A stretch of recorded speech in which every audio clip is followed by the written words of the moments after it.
I see. Okay, well, welcome. Hello and welcome to Black Dragon Roleplay, where we are not professional voice actors, we are not gaming gods, we are just a group of friends that have been brought together through the love of story who want to share our tabletop adventures with all of you. A few things before we start our session proper.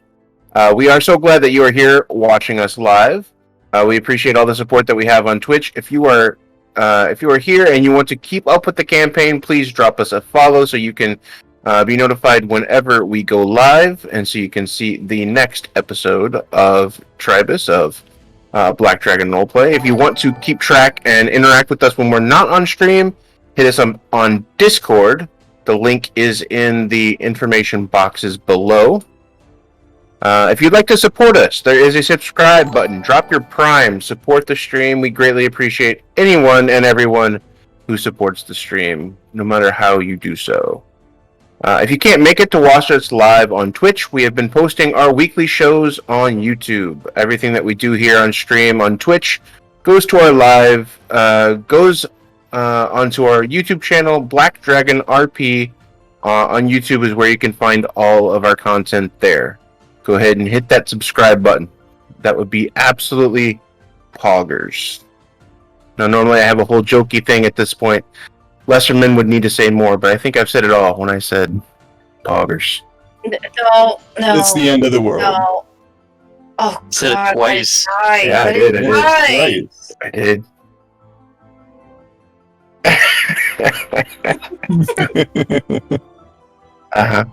Sure. Okay. Without further ado, I think it is time to start tonight's session. Let's get into our recap. Our last episode, episode 18, Heavy Burdens.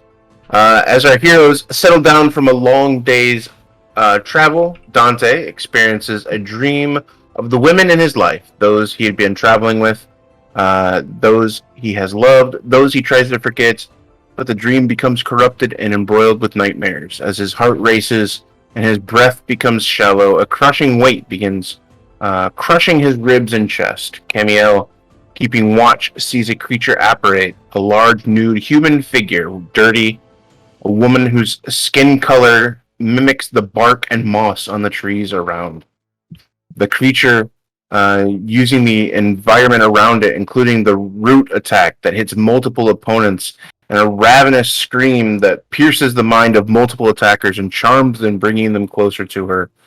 The party responds with some spectacular attacks of their own that hurt the creature, exposing its organic nature, a high ammonia smell, and a rancid liquid that seeps out from her flesh wounds, fills the air. After a tough battle, the creature collapses and crumbles into a rotten organic pile of tree roots, leaves, and grass. As Emmy investigates this strange creature's remains, she sees the liquid run off, moving ever so slightly uphill towards the tree stump located near the campsite. The team finishes their rest, and after preparing for the day, Emmy takes a hold of Professor Vormund and asks about this unique creature. Vormund is able to identify from a book of Alma's myths and legends a creature called the Batibat, a fey spirit in grossly large female form that has become vengeful and protective of her former tree home. She infiltrates dreams of those near her and sits on their chest to cause them to have heart attacks or suffocate under her massive frame. As Dante is in a hurry to forget this creature and to pack up and to leave this place far behind, Amy is curious to the nature of the creature and the liquid she saw move towards the tree stump. So after a thorough investigation of the tree, on the backside she seems to have found some ground that gives way, and a small tunnel connecting deep under the tree is clearly visible. And that is where we're starting this evening. I mean, you've kind of been around this tree and you've noticed this patch. You see across from you, and you already see Dante already in the wagon, the cart, being able to load everything up and getting ready to leave camp. What are you doing? Goodness. So Emmy is just enthralled that there was this kind of new discovery, that there's this little, not little, I suppose, there's this hole in the tree stump that could be entered. And she's like gripping her grimoire in excitement. But I think she was getting the insight from Saoirse about sort of the nature of the creature, and because Saoirse was the one who found the stump or found the hole in the stump. So she looks over to Saoirse kind of with that knowing glance, like, is there more to this? Can we find out more? Are we? I'm not looking for trouble. Just there's so much more we can learn. And so since I wasn't here, good to know. Since I unfortunately missed last week. Let's see. Would Saoirse know if, I'm guessing, having also seen this, if Emmy pointed it out to her, this liquid running uphill to the tree, would Saoirse remember anything else in particular about this creature? One of the things that you that yesterday, or that last session, the previous day, you had noticed. Oh no! It was while they were doing the investigation. You had a feel. Your I forget what exactly it's using called. primeval awareness. Yeah. Primeval awareness. You know that there's something around you that is of unnatural nature. You're not 100% sure what it is, but as Emmy is quick to try to follow up on that information and kind of I don't know how much have you shared, Emmy, with the group? I told them everything that Professor Vorman told me. Okay. So yeah, you'd be aware of the name, the Batibat. You know that's a Fey spirit, and you know that it's vengeful, and you can definitely feel a sense that it seems to be very close. Even though the previous day you had defeated it, you still feel its nature. Yeah. There's something still here. There's something, that the Batibat, whatever it is, you said it's a vengeful spirit? Yes, that it's usually it gets real upset when folks come around, or when its home has been chopped down, all that kind of stuff, which makes sense. Hence it came after us, but if we could perhaps see more of its home and learn more about it, I don't know, maybe we could help put it to rest, or just make sure this area is protected. If there are any travelers like us who didn't mean it any harm, just happened to be passing through. Agreed. It's still, something just feels off about this whole area with that creature here. I can only see it causing further trouble. Yes, if we can either appease it, or if need be, find a way to get rid of it entirely. Oh no. No, we're not getting rid of it. It didn't do nothing wrong. It's just it's upset. But It- if anyone might be able to appease it, I'm sure Saoirse would know. Is really right up her alley. I can try and Yeah. talk to it, but that's the only thing that I can do. My priority is that woman outside who's carrying a child. Emmy kind of looks back and forth and back and forth. Yeah. Like her mind is just racing, like, new information, woman with a child. New information, Yeah. woman with a child. Then, Boltzmann, learning about all of this, DM, is there any probable connection to this creature and whatever what was it? Because back then, probably in game months ago, who was it? Dante, I think it was me, Dante, and Bran. We encountered some creatures coming in from also, what was it? I think it was like connected to the Feywild or something. Where a patch of like vegetation was corrupted of sorts. Where we found, what was his name? This one mage, Saga, I believe. Yeah. Yeah. When you had found Saga, this was a different. That wasn't Fey. That wasn't Fey connected. That was an Underworld connected. Yeah.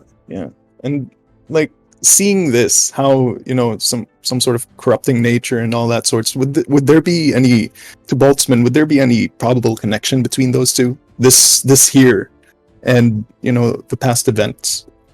Roll a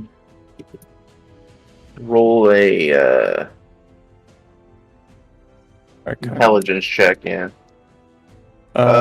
History check would be fine. All right. History. Let's see. Rolling for history. First roll of the night. Please. That is a 15.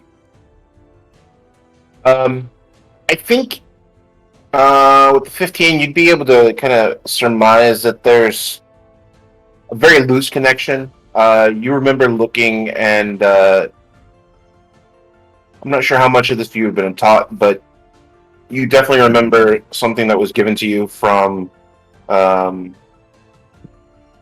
Dankard had given you a chart, a map, basically, of planes. And in that planes, you have the Underworld and you have the Feywild, and you see the separation of the two. So hearing that it's a Fey creature, it's definitely interplanar, but it's not the same plane for sure. Definitely different. But there's definitely some sort of the same kind of vibes going on. Yeah. Just but it feels the same, but it's different sorts. Right. With this, Boltzmann would also be like he'd be thinking as well on whether or not we should investigate this further. Then he just looks at Bran, asks, "Well, I don't know. Something feels off about it. No. But how far are we from what was it?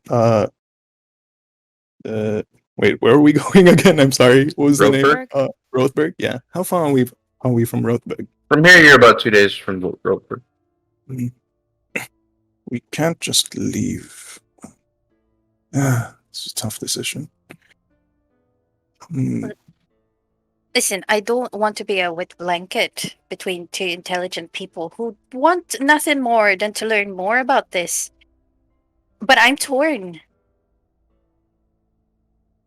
In a way, I grew up with faith, but I'm also thinking about Delilah and the child, and Dante, who just went through such horrific events. Is Dante with them right now?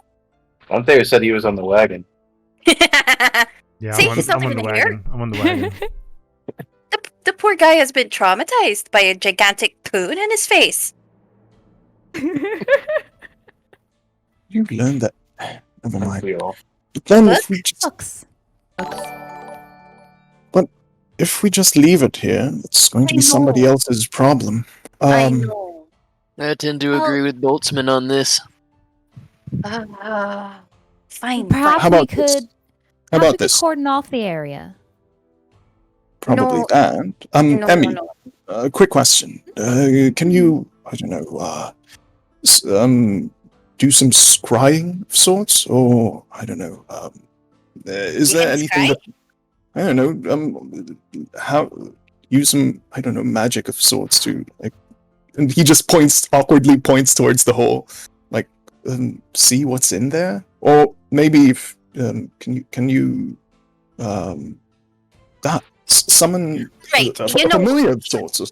Boltzmann. Once again, everybody already knows this. Where Boltzmann's ideas cannot catch up with his words. All right, who wants to go in? Raise your hands.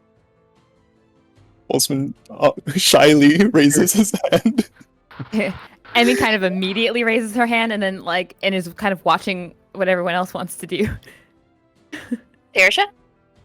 Saoirse would raise her hand. She would probably nod, actually. All And right. Anne? Well, at the same time, though, I see that we're a bit split on all this, but I'd hate to get in the middle of something. I know y'all are in the middle of something. I just met y'all, and well, here's what we could do. What if we get Delilah back to Ropeburg, which was your original mission, and so noble of y'all to do that, to find her and help her. If we know where this is, we could perhaps put up some kind of warning. There's something dangerous in the area, and we can let the people know at the market town we were at. Let them know that this direction is dangerous. Hopefully keep people away. We can come back on our way. It's only 2 days or so, right? I also know that people are very stupid, and they'll Yes, they are. They'll disregard the warning, regardless. All right, I hear all of you. We can go in, and I'm not going to let all of you just go in there. Dante can take care of Delilah, and I mean, she slowly looks towards this direction and towards Delilah. I think he's capable. Dante's currently got some cards out showing Delilah. So, No. Just getting her to pull cards out of the deck and stuff like that, and doing some magic tricks. They'll be fine, but I'm not letting the lot of you just walk in there. This isn't just a science project to be dissected. I ain't treating it as a science project, Camille. I don't think you even understand what the science project is if you tried. That was uncalled for, and no. Yeah, Brandon makes a little bit of a face at Camille. It's the truth. Nor That was will I. uncalled for, Camille. Somebody had a wasp enter her hair last night. No. But you certainly could have caught a cold. No, but this isn't. Well, this isn't only an opportunity to learn, but also, no, this is for the safety of whomever will be using this road in the future. Exactly. And Emmy's already kneeling by the stump as she looks up and agrees with Boltzmann and goes back to staring inside the stump. All right, let's go. Let's go in. Let's stop the babbling. Just go in before I change my mind. No, before Boltzmann would go, he would first go to Dante. Ask Dante. We've decided to explore that thing there. Are you going to be all right here?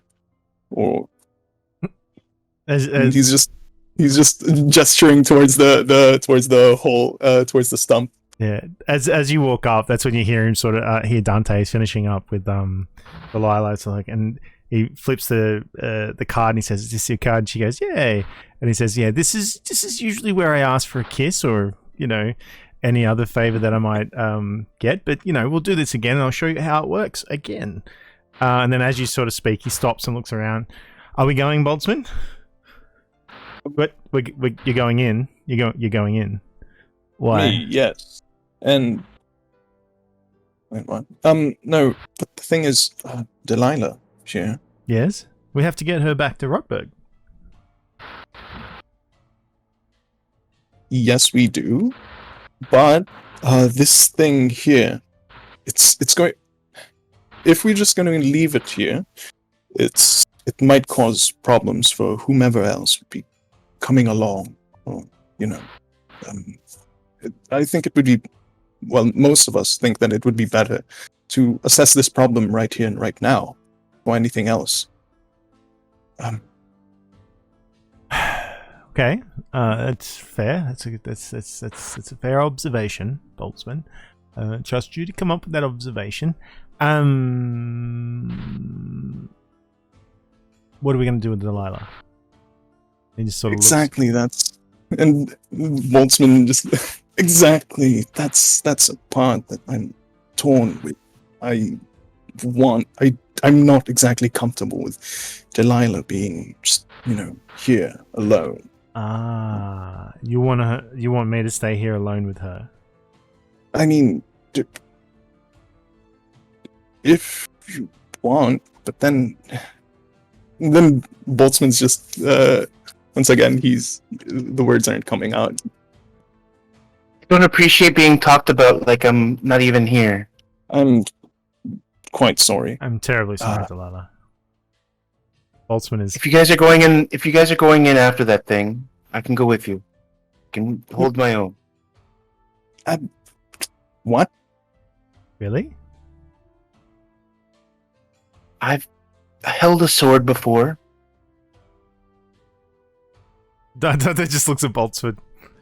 Boltzmann just has this look of, oh gods. And you can already see him. You can already see him looking back towards the group. I'm not good anyway, but I can at least hold a sword. I can help a little bit. I can protect myself. Dante raised an eyebrow to, like a questioning eyebrow to Boltzmann, like, should we? Boltzmann, he's shaking his head. No, I mean, you know what? Let me get the others first. It's probably not a good idea. Maybe. Delilah jumps down out of the wagon and starts walking towards the tree stump. By the gods. You gonna stop her? I mean, Boltzmann's once again. He's more scatterbrained than usual right now, and he's just doesn't. He doesn't know what to do at this point. He's just gonna run after. I'm not gonna stop her. She's already upset at me. As you guys walk away, and he's just sort of like contemplating staying in the wagon for a second, and this sort of sighs and jumps down, turns to the donkeys, and just says, "All right, guys, you're gonna look after the wagon. Please don't do anything silly. Please be here when we get back. Good boy, priest. Good girl, clockwork." And he leaves. Oh gods. Took you long enough. Where you going, Delilah? I heard that we're gonna go in the den, the hole. I'm sorry. We? Dante's pointing at Boltzmann. Don't look at me. No, I didn't do anything. No. No, it was not them. It was me. Are if you we're sure? all gonna go, we should go together. Are you sure you can do this? That's the spirit. I'm fine. She gives a cameo kind of like tilts her head to the side and shoots Emmy a look. Like shush. Like Gets shut. completely missed. Don't encourage her. Alright. Gods. Let's go. We're wasting so much time just standing around here doing nothing, blabbering. Let's just go. I'm so excited. Y'all have such a sense for adventure and understanding. Oh, Emmy, just go. Yeah, she only just met us, right? Like Dante's just telling her, just like she's gonna understand later after she realizes. She makes it sound like we just started yesterday. Well, it's good to have some sort of uplifting spirit around here. It's what you're for, Camille. Oh, mine died in the fire. Twice. I'm kidding. Alright, let's go. And he's already started crawling to the hole. I don't know how big the actual entrance is. So the entrance is very narrow, so you're able to kind of squish down and start going into it. It's a very small opening. Roll a perception check for me, please. Oh dear. Perception is not her forte. Hence all of this nonsense. Her wisdom is like stupid. Let's see.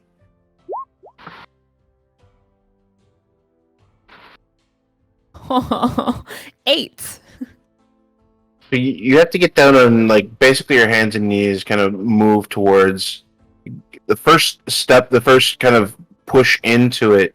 Your hand hits something solid in the dirt, and you pick it up, and there's a piece of wood. You look at it. It looks almost like it's about like a foot or more, like 1 foot by 1 foot by 2 foot little piece of board, and it has some sort of markings on it, but you do not know exactly what it is, what it says. You're still basically halfway in, halfway out. You've barely gotten into this thing, but you do see this board. Is it small enough to take with me? Like to pull with my hand and hold it while I crawl? Yeah, it's like a 1 foot by 2 foot, so you could kind of grab it and tuck it somewhere if you wanted to do that. Definitely. So you're going to take it with you? Yes. Okay. You start putting your hands forward, trying to move into this space, and you get just enough where you're kind of cleared in, just enough so the next persons can start following behind you, and your hand gives way to this nearly vertical kind of shaft into this darkness.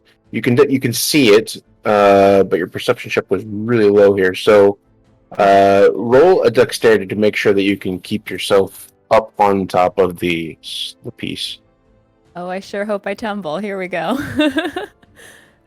Is it so? It's like a saving throw, or just the dexterity itself? Dexterity saving throw. Okay. Go. It's not quite dexterous either. Oh my gosh. 7. Oh no. Oh no. She's not dexterous. Curiosity I hope my told the hat- cat, right? Is Camille nearby? I hope my scarf stays on. Yeah, am I nearby? Who's Camille within 10 feet? following? Who's I following don't know who Emmy? followed. Who's That gung-ho? that would actually be Camille. Everyone. Camille, and then who follows Camille? Sear shot. Bran, probably would Bran have will been stay if- with.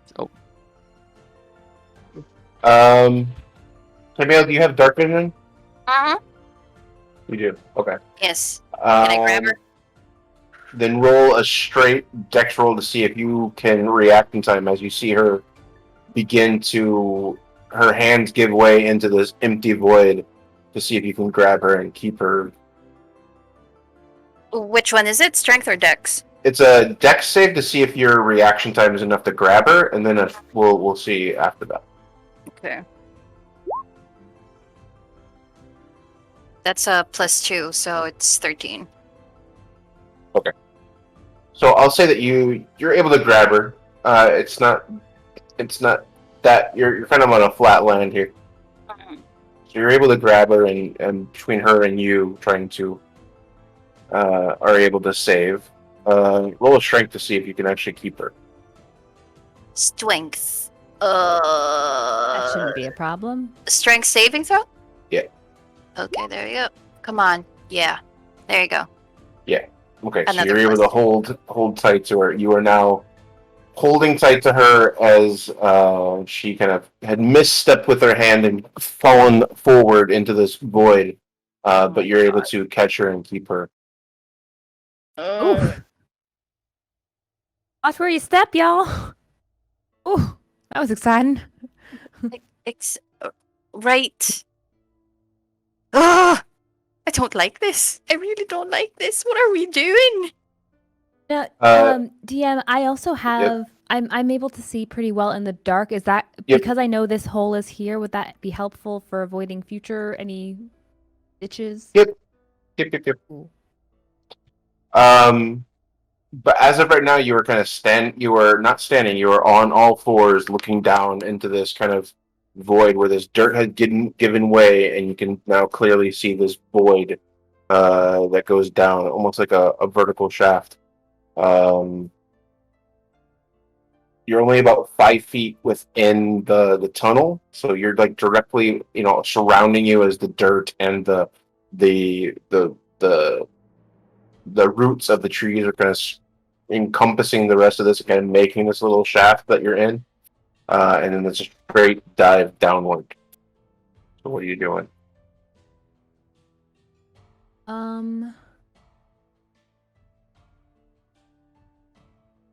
Can I grab a nearby, like, stone or something? Is there like a stone down here or something I can grab?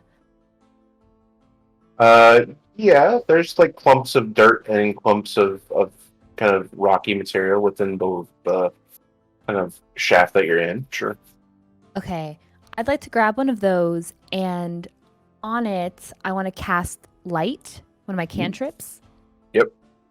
And I want to drop it down the hole. So hopefully both we can hear how far the hole is if it hits the bottom, and we might be able to see what it's passing as it drops. So you do that. You take this little clump of. I'll say that you can. It's basically filled with like little tree stumps, tree roots everywhere. So you can break off a piece of that more than actually finding a stone. It's a lot easier. So you Okay. break off this little piece of wood clump and cast light on it. Drop it down. You do see it kind of fall.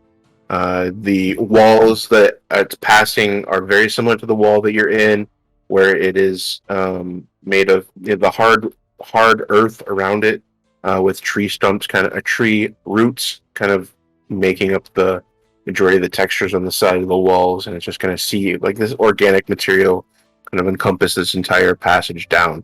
It drops. You don't hear anything because it's all dirt. So as soon as you drop it, you don't hear anything else, but you do see at the bottom. You can see it's probably about 20 or so feet before it just completely.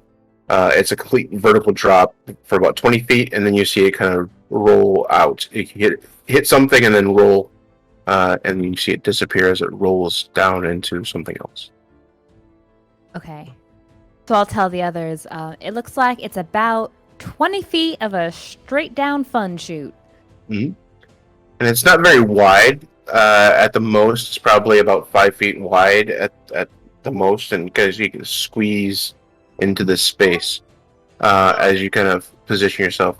If you're going to just try to go down grabbing the roots and material that are there, roll an athletics check.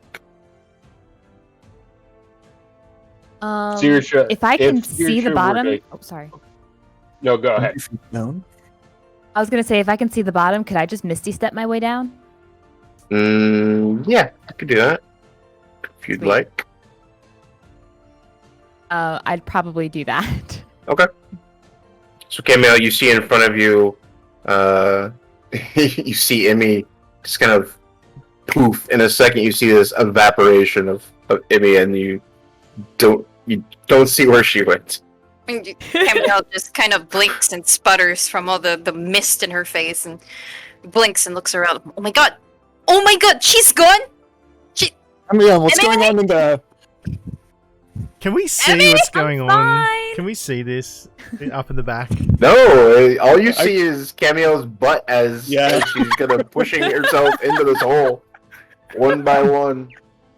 Stop looking at my arse! I'm not looking at your arse. What's taking y'all so long? Alright, just a minute! Yeah, you would hear her down below. And Camille kind of slowly wiggles out and tells them exactly what happened. Okay. She's down there by herself now. And it's a long drop. So Oh, Camille God. does. Let's leave now. No. Dante's like Pull out 50 feet of rope. Dante's pulling out a python, Pythons. and a piton or whatever, and Hermione's just like he just kind of thumbs up Saoirse and just starts nailing a piton into the side of the most solid bit of earth or rock that he can find, so that he can tie off the rope. alright. Camille is gonna go ahead and I'll just do the athletics check just so Emmy is not down there by herself. So you pull forward, move ahead. Roll an athletics check. Come on, don't fail me now. Oh my god, you're kidding. Oh, wait. Okay. That is a 10. Good enough? You begin to move downward, and you position yourself. You kind of scoot around so that you can get your feet underneath you as you kind of start moving down towards where you heard Emmy. And you see her light kind of shining just off the edge of the hole at the bottom. You reach out for a tree branch, a tree root, that's there. And as soon as you grab it, you try to put weight on it, and it gives way. You do fall. Oh, great. That's great. This is not going to improve her mood. No, it's And not. where is Emmy standing in relation to Oh no! Oh dear. Oh no! fully armored Nuts. paladin? little tiny wizard. Oh no! No!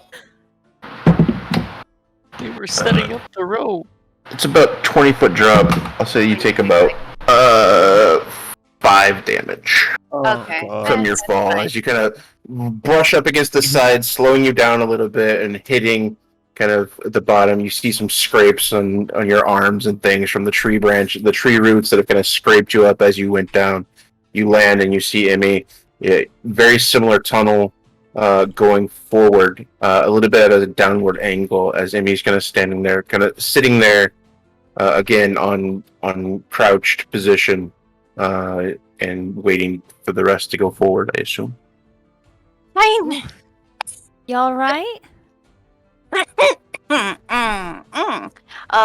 It's been a long time since I've eaten dirt, but I'm fine.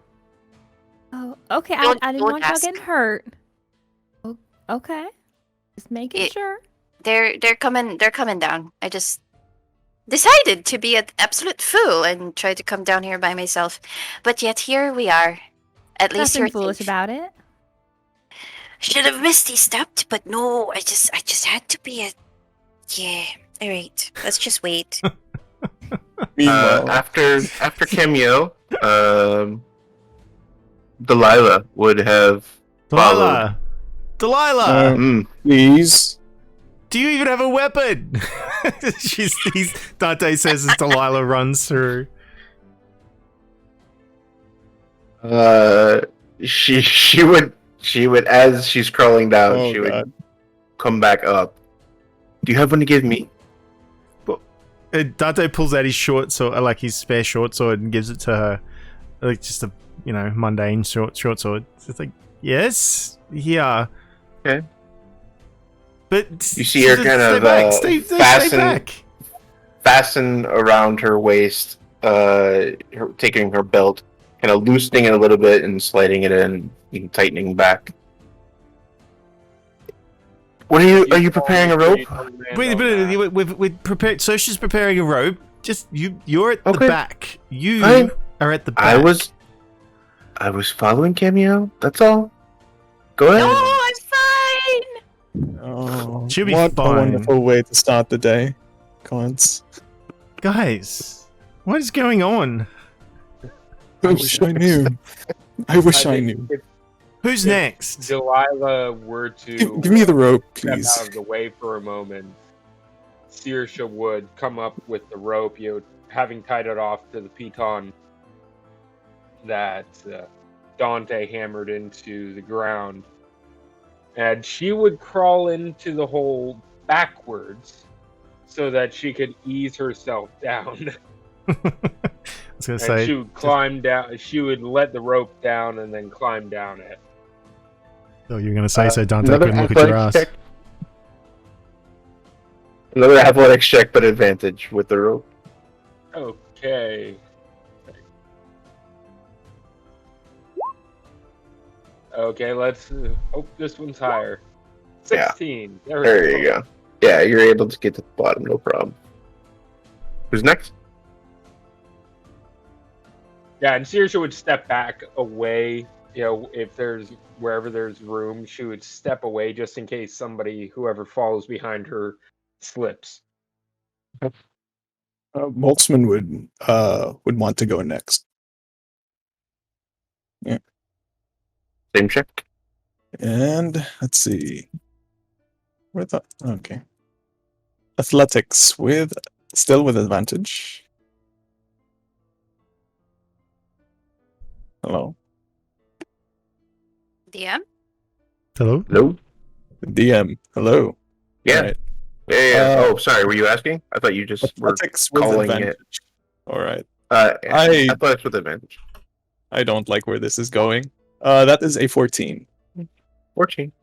14. Yeah, 14 with the rope will Okay. enable you to move properly. All right. Boltzmann and Dante.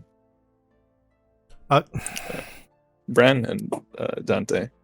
Yeah, that's what I meant. Sorry, Dante. Bran and Dante. Dante's just looking at Bran. What do you want to do, Bran? I mean, I suppose the rogue could stay at the back of the group looking after our wayward package here, so to speak. No offense. Well, if the rope snaps on me.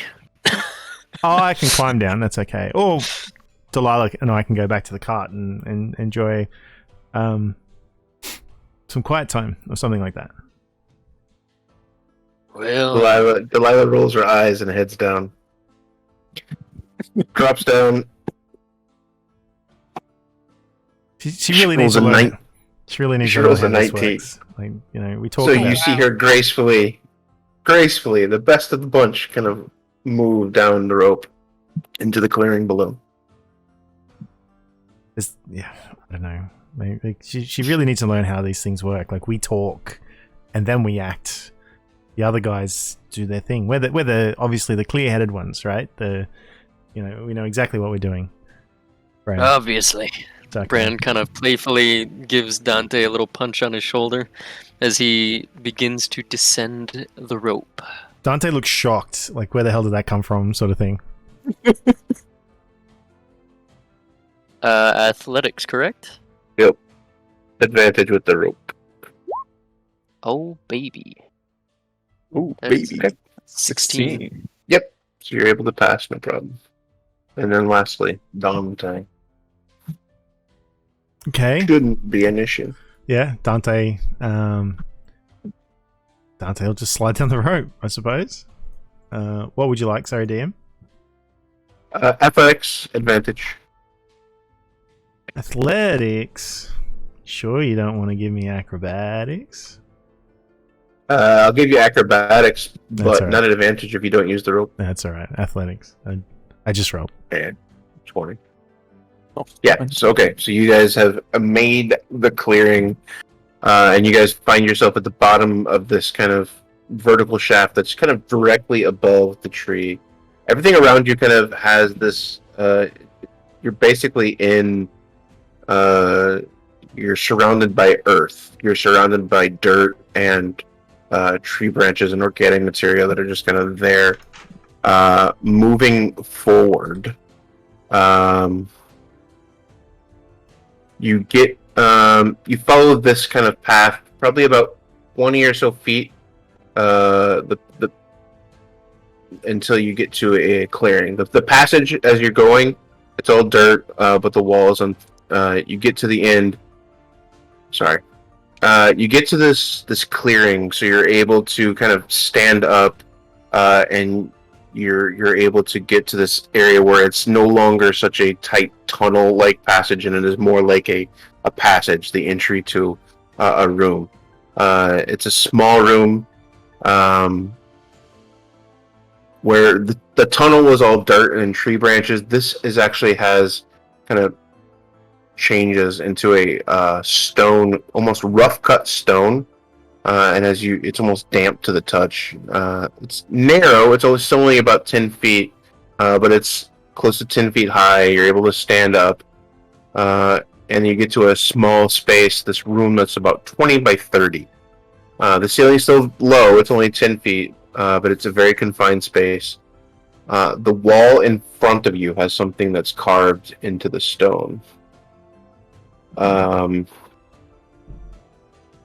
As you guys look around the only person that is able to read this would be Cameo. And Cameo, what you see in front of you is in Sylvan. And it is text. It says, "Home of the Banished. Think of her and touch to enter." She will read this out loud for the others. Yeah, and Sirsha would have been able to read that too if she could, if the light from Emmy made it visible enough, because she actually knows Sylvan.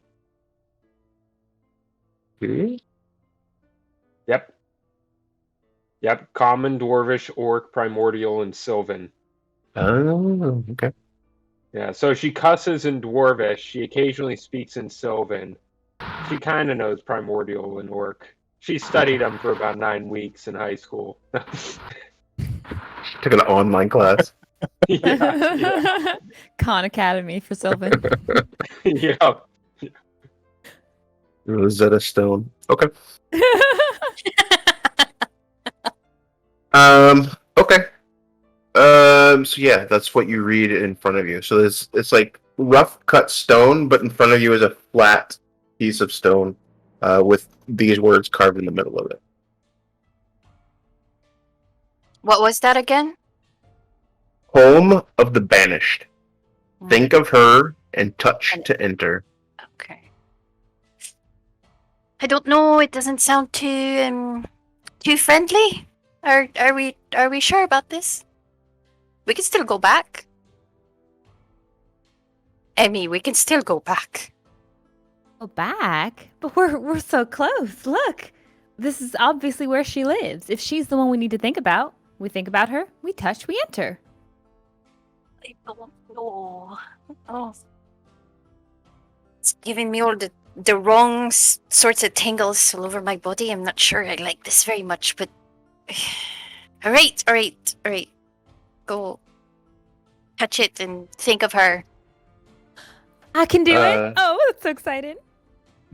Okay. Before you do that, are you doing anything with that piece of wood? Oh, that's right. I do have that piece of wood. Is it the same markings, the same language? You look at it, and it is not. On one side, there is. You take a second to look at it a little bit. One side is a circle with two perpendicular lines going through the circle with arrowheads pointing right. And you turn it to the other side, and it says, "Sharkin of meany cut." What was that? Sharkin of meany cut.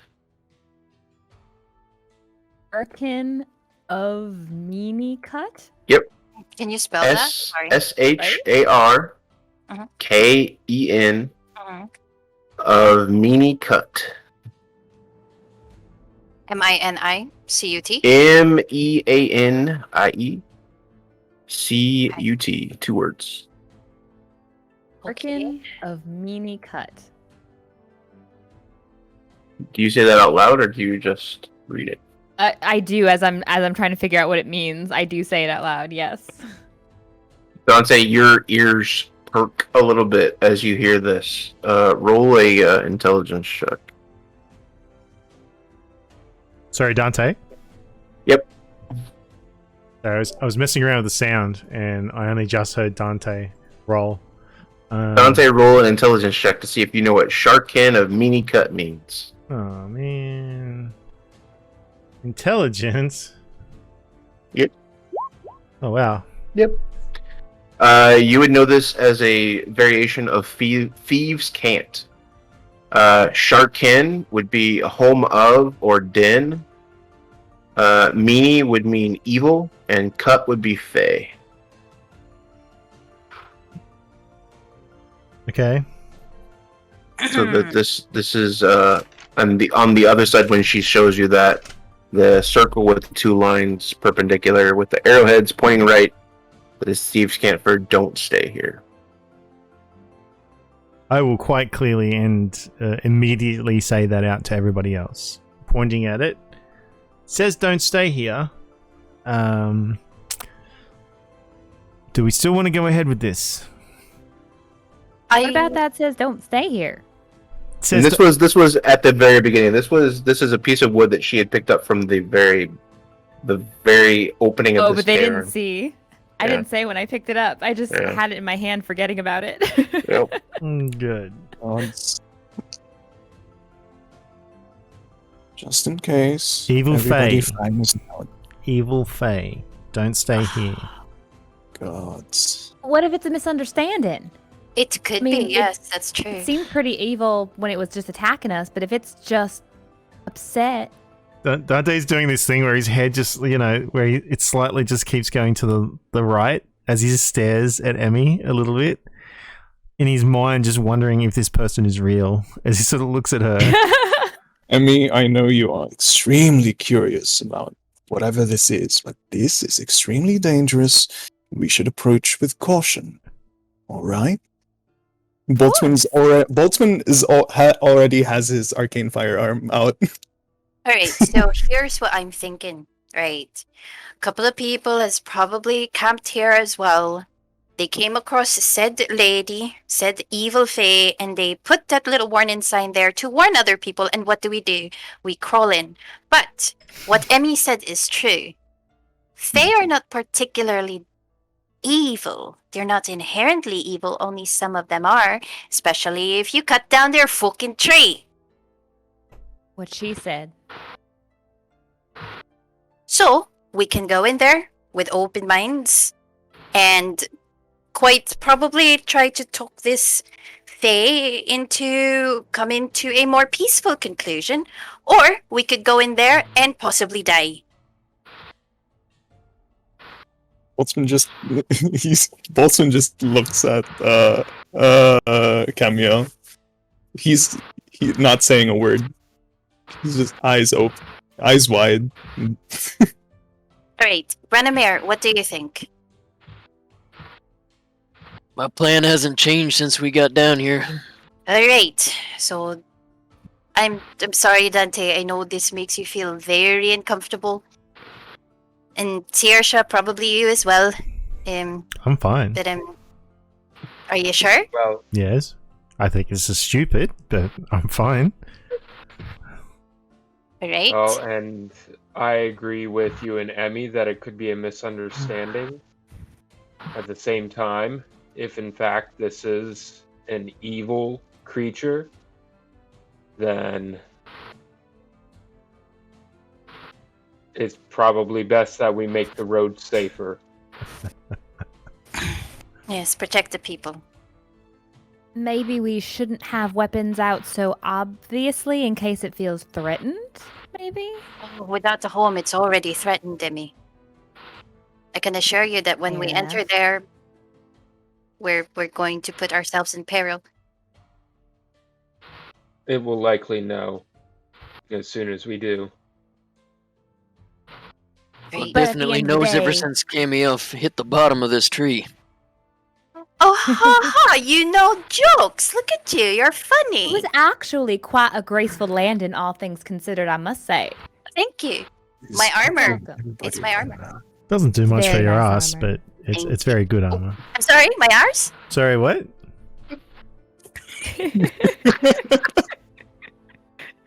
Oh god. Alright.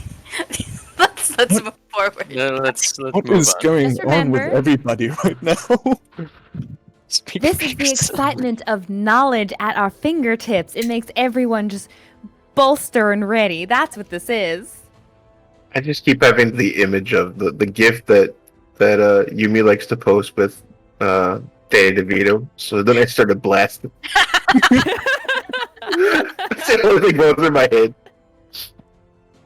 So anyway, I started blasting. Alright. I started blasting. All right. Who's really going first this time? This is Dante Dante Emmy in was all excited. in seriousness asked that. Well, and Camille said I could touch it. Okay, you can touch it. Fine. But who is actually going first this time? Alright. I can go in first. Okay. Or Branimir. Maybe it's wise if I step in first. Alright. Alright! I like that idea.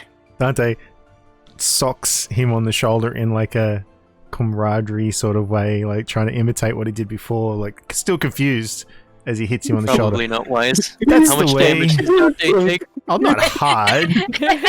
It kind of hits Searsha with his arm as well as he does I it. was gonna say, do you bleed every time you knock something? Come on, just like a little tap on the arm. I'm like, yep, that's the Oh. way, buddy. Real quick, before we go in, real quick, and I turn the slab to the other side. Well, Dante, you knew what that funny language meant. Do you know what these symbols mean too? Is this also part of that? And They're I mo- show him like the circles and the arrows. Yeah. That's Thief Scan for don't stay here. Ah, Don't stay here. gotcha. Yes. Well, we won't stay long then. We'll just do our business and head out. Well, Don't. we won't stay long or we'll stay forever. Camille I've got gonna... too many things to do. Yeah, you should have thought of that before we slid in. Camille grins.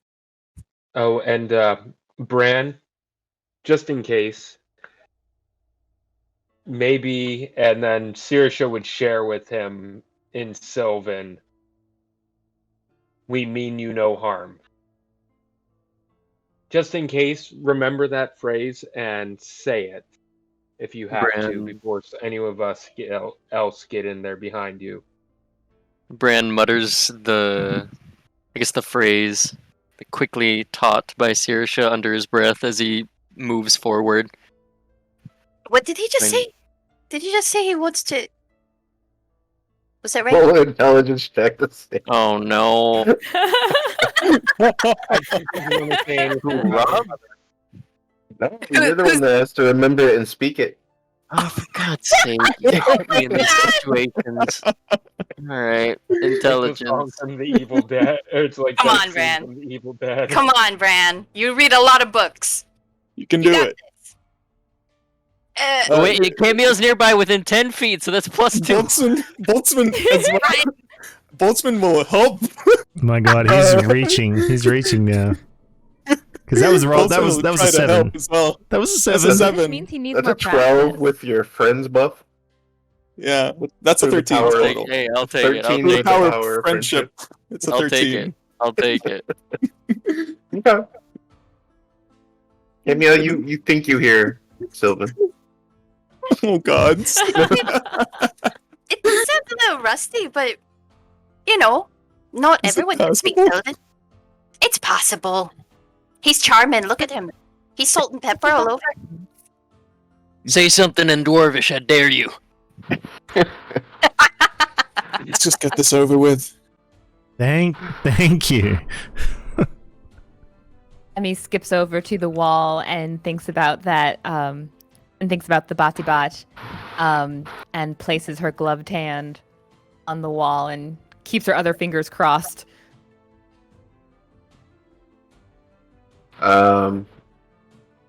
You do this and nothing happens. Hmm. Huh. Are you sure you're thinking of her? Oh, Dante! A Dante, little hard to forget about her. Yes. get you and your sexy arse over here and touch this and think of her. She was all over you last night. I'm only coming over because you said I have a sexy ass. You're welcome.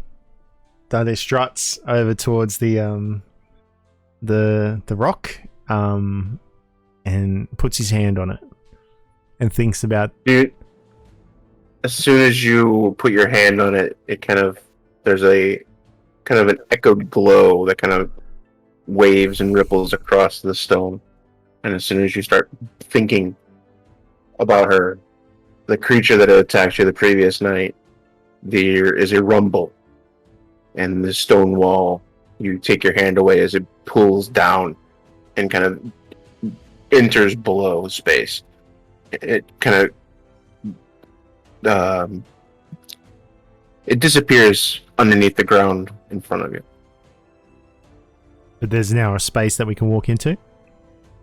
Yep, you look up, and in front of you, the wall rumbles and moves in on itself, and you're brought to this glowing, beautiful forest. The trees are all shimmering with purple, pink, and green hues, The air is dense and warm. There's a scent that is rich with perfume of different budding flowers. But there's multiple smells as you kind of step into this space. One is the flowers. The second that catches you is this kind of high ammonia smell that you had smelled the previous night. Oh god. And then you smell something also below that, a little lower note of organic rot. Dante's just like subconsciously rubbing his face, like, you know, just like he's wiping his face, sort of like agitated at the smell. Tertia, there's a forest. Seems like something. What's? Oh, go ahead. Go ahead. I was gonna ask. So everybody can see this as it opens up. Yep. In front of you, it's the wall space is about 10 feet by 10 feet, and beyond that, it's just this open room that's a very expansive room that is full with these glowing trees, illuminated grass. You actually see a small pond towards the middle, and you see this central clearing towards the middle of this area. Yeah, she would step forward with assuming Bran is stepping forward, like he said, saying that he was going to be the first one to go in. She would step forward with him, taking a deep breath and using her primeval awareness to see if it's any stronger. That feeling of something being off. Yeah. Again, primeval awareness is kind of like the overall sense. You definitely do feel that sense. It's not waned in any way. Since you've taken this kind of trip down into the earth. It's definitely not gone away. It's hard to say if it's more intense or not, but yeah, it's definitely not worse. Us. No. And I'm guessing, does she also, smelling the aroma of all the flowers and the grass, does she get that same undertone? That same organic rot you described as Dante getting, or does she not? No, she definitely does. Okay. Yeah. She would probably crinkle her nose a little bit at that. If you want to try to go a little bit deeper on that, you can take a perception. Yeah, definitely. And let's see. Now, technically, is this qualify as a forest? Because if it does, she gets a +3 to that. There are trees, there are grasses, there are bushes, there are vines everywhere. I will say yes, this qualifies as a forest. It's a 13 a on fey that. forest, an underground fey forest, but it is a forest, so I'll give you the bonus. Okay. Yeah, let me just double check, make sure that's a +3. Pretty sure it is. Yeah, because it doubles proficiency. Yeah, so that's 13 on the roll. With the 13, you can definitely tell. Specifically, the flowers don't make sense to you. I mean, there's definitely that floral sense. There's definitely a flowery sense. Specifically, you don't have a connection with anything because these are new to you. Nothing. Even looking around and looking at the flowers themselves, they seem outrageously big compared to what you normally see. They seem vibrant and greener, and some of them are luminescent and some of them are it's just different. The smell that you smell, you can't connect to any specific flower, but it's definitely that floral smell followed by that high ammonia smell, that wet grass kind of a smell that was previously the kind of defining scent of that batibat, and then you smell something else that seems to be almost like, based on the 13. I'll say that you can recognize it as some sort of organic rot, more so less plant material and more flesh of some sort. Okay. She would share that with the others.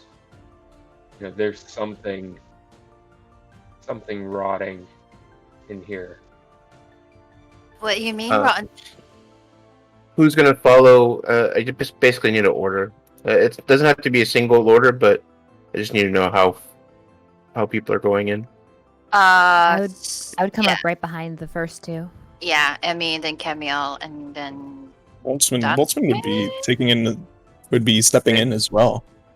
Or right. Trying to sketch as I walk. Boltzmann would be looking around with a look of wonder on his face. This ecosystem, whatever, underground, and seeing all of this. Does this look similar to what he had seen the previous how many months ago when he rescued the mage? I do recall I did manage to get a glimpse on the other side. What you saw before was very dull colored, being from the underworld. All right. So it was definitely a different sensation. All It right. was almost a paralleled opposite of what you saw. All right. But no, wait. Would you? I also recall back when Boltzmann was a bit more wild. He smoked some leaves. That's my boy Boltzmann. I recall that you mentioned something about seeing certain colors. Yeah, While being it's definitely reminiscent of that. It's definitely reminiscent of you at the pirate ship, Yeah. stoned off your gourd. Those were the days. Flashes of colors, kind of twinkling of the stars, or not the stars, but of the luminescent material in the space. Kind of along the outside of this place, you see these are beautiful trees whose tops meet the ceiling above, probably about 40 feet up in the air. And you see it kind of twinkle in this purple and pink hues, kind of twinkle along. You see this almost green and pink canopy along the ceiling. In the middle of the space, there is a clearing of luminescent grass and a few, one large pond, two larger ponds, and a few small little collections of not really pond size because they're very small, but water where you see have been collected. And in Brand, since you're kind of like the furthest in, since you went first, as you move towards kind of the big pond, roll a perception check. Oh no. Okay. Oh man. That's that positive attitude I love. Yep. Oh, that was. The thing about my Shit. positive, I have a reason why I'm very. Oh, that's a 3. Oh God. Thank you for your observation. Oh no.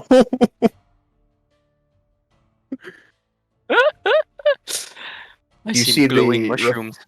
You see the reflection of the above, like the glowing pink and purple canopy kind of reflected in the water. Yes. At this point, to anybody who would notice Boltzmann would be holstering his weapon, and he would be pulling out his journal, taking a pen, also taking notes, and he would actually approach Emmy, seeing how Emmy would be taking notes as well. Yeah. He would propose that Emmy, why don't you take notes about that side? He points towards one general direction of this area, and I'll take notes of the other side, and then we can compare notes. To make things to gather information faster, to all that stuff. And Boltzmann's just writing down more about what he's seeing. No, you two stay close. There's no splitting up in corners. No, exactly, no. Just not splitting up, just together, but she's just going to be taking notes about that area. I'm going to be taking about... and you two can take notes behind me. What a spoil sport, I Still, Boltzmann's just quickly writing down more notes about this area here.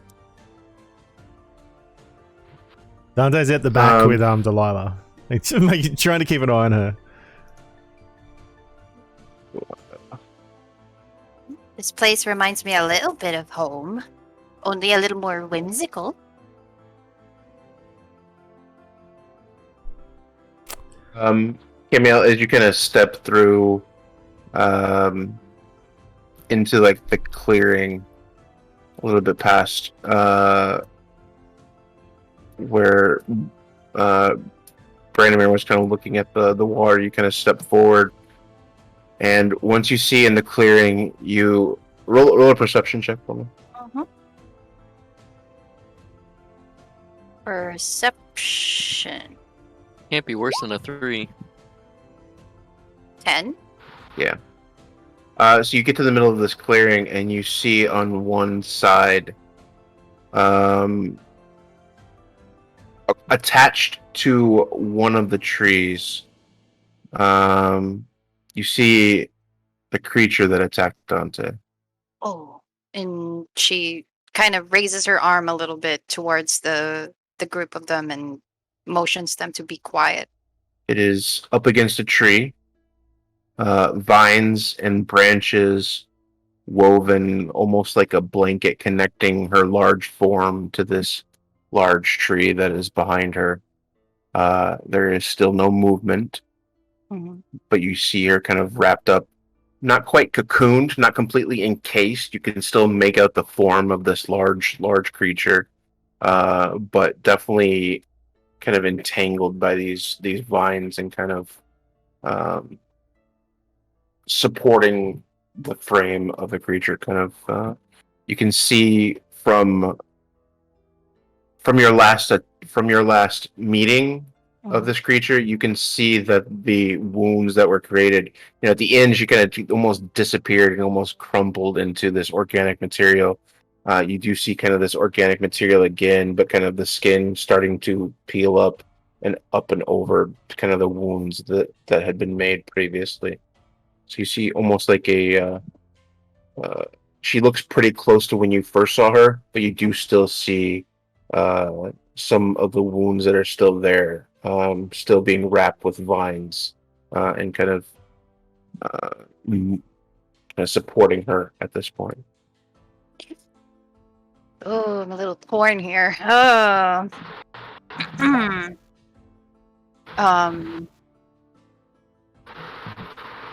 She'll simply look at this creature at first, and you can see or anyone can see that in her expression, she's torn between attacking this thing or talking to it. But she will. Oh my god, this is so stupid. But she'll look at Bran first. She'll look at Bran, and then she will mouth the words, "I'm going to talk to it," and just wait for his response. Does Bran even notice this, or is he still looking at his reflection? No, you noticed that. Oh, okay. How about the others? Especially Emmy and me. So much older than I used to be. I'd say Dante and Searing were kind of coming in later, so I would say Boltzmann and Emmy would probably be close.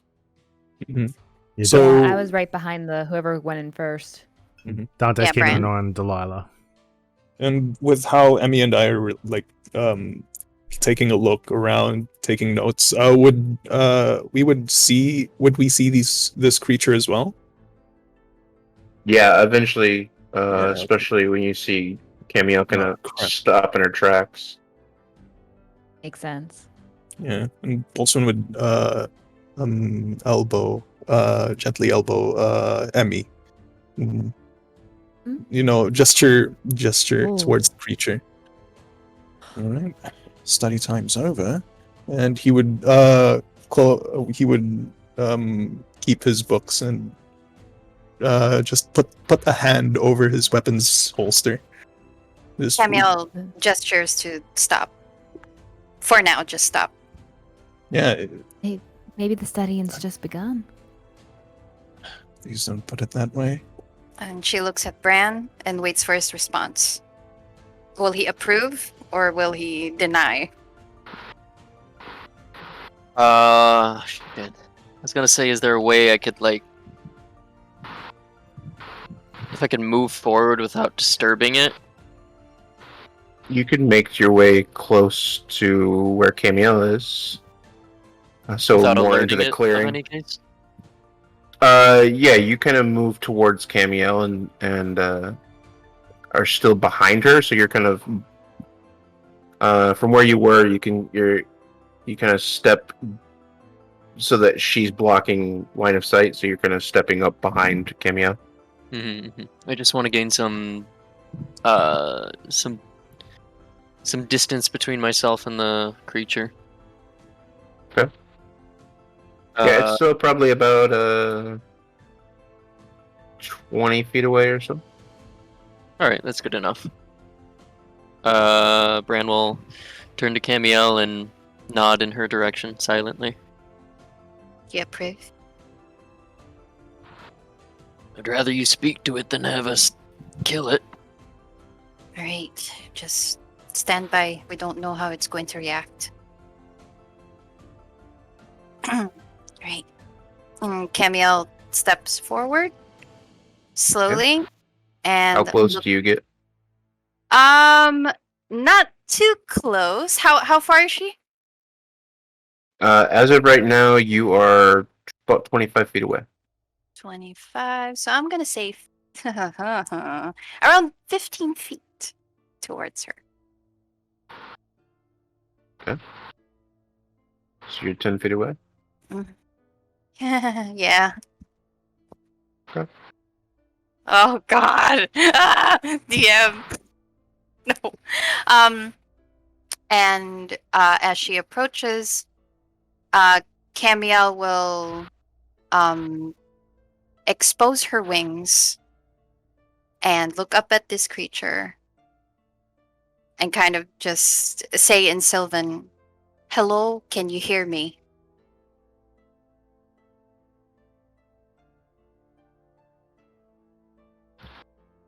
No response. We're not here to harm you. We just want to talk. Roll a perception check. Perception. Got it. Jesus. 9. Wait. At this No. Yeah, 7. 7. Mhm. From this distance, you're pretty close to it. As close as you were, most likely. You're pretty close. You're within striking distance for you. Taking a look at it again, you see her in kind of being encompassed by these plants, and you see almost slight movement when you begin to speak. You see the plants slowly begin to retract. We don't want to fight you. Please, we just want to talk.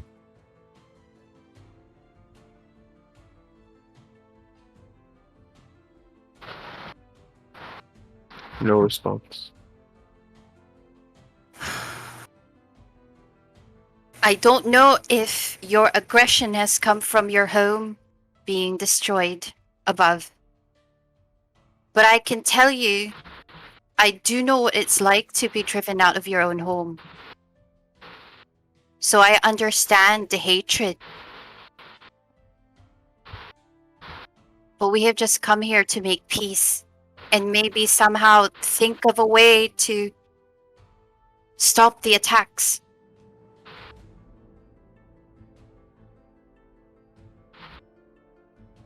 Roll a perception check. Okay. Can I give her before she rolls? Mhm. Can I give her my portend?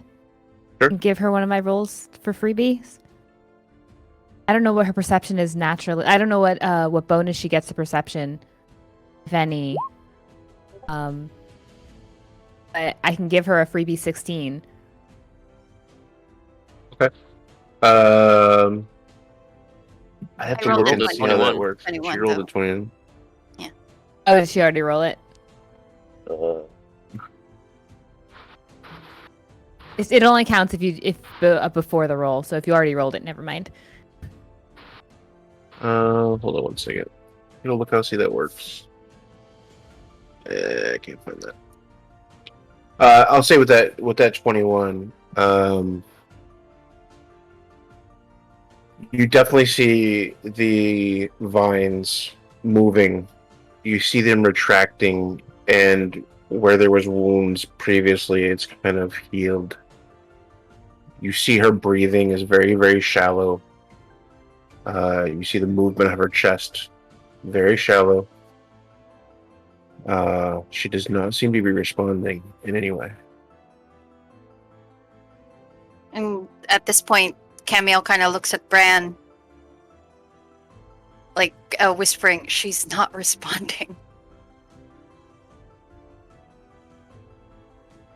I can't really give my input because I don't think Bran would have seen the vines as well as Camille.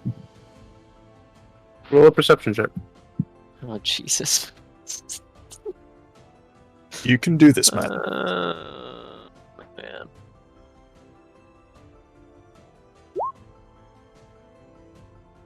Yep, I can do it. That's another pretty mushroom. Yeah. That's 5.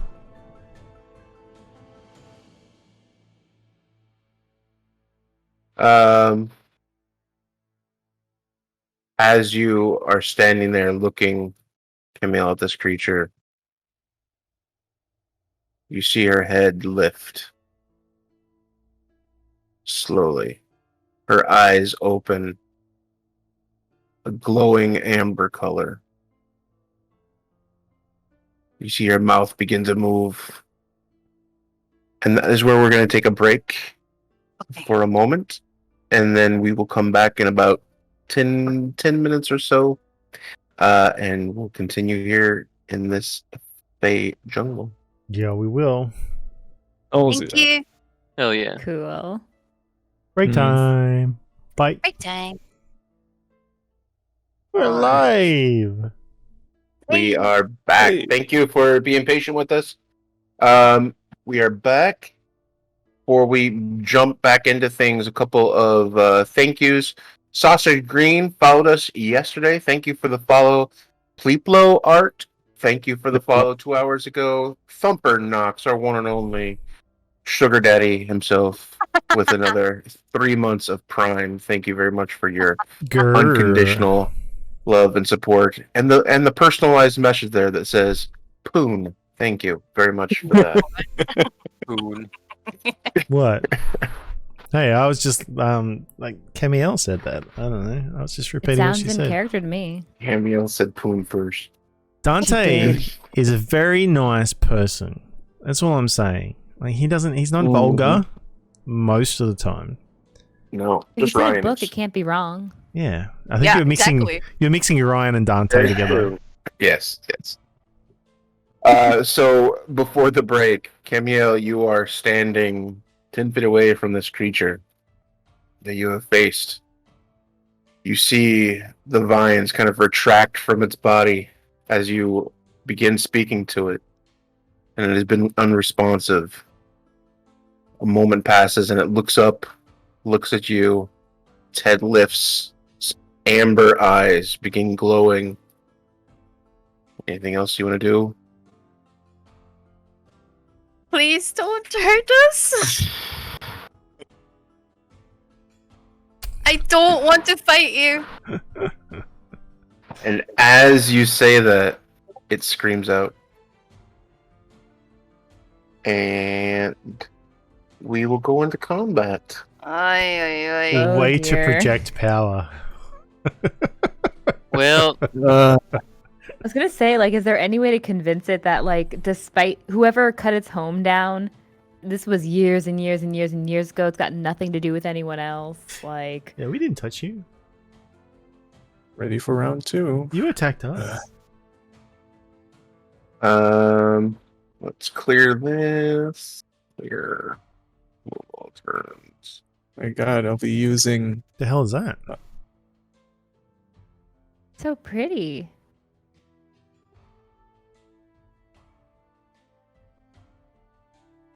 Okay, it's a make sure you line. guys click on your icon before you roll for initiative. Always forget to do that. I think Dante's got to reassess his attitude towards Delilah now. Hey there, Delilah. Oh my god. Hey Those there, both character Delilah. models, Wow, excellent. you're more prettier than I thought. Oh. Sorry, that was That's uncalled a- for. damn it. That was uncalled for. Real you shit forgive me. rolls tonight. Mm-hmm. Not for Cameo.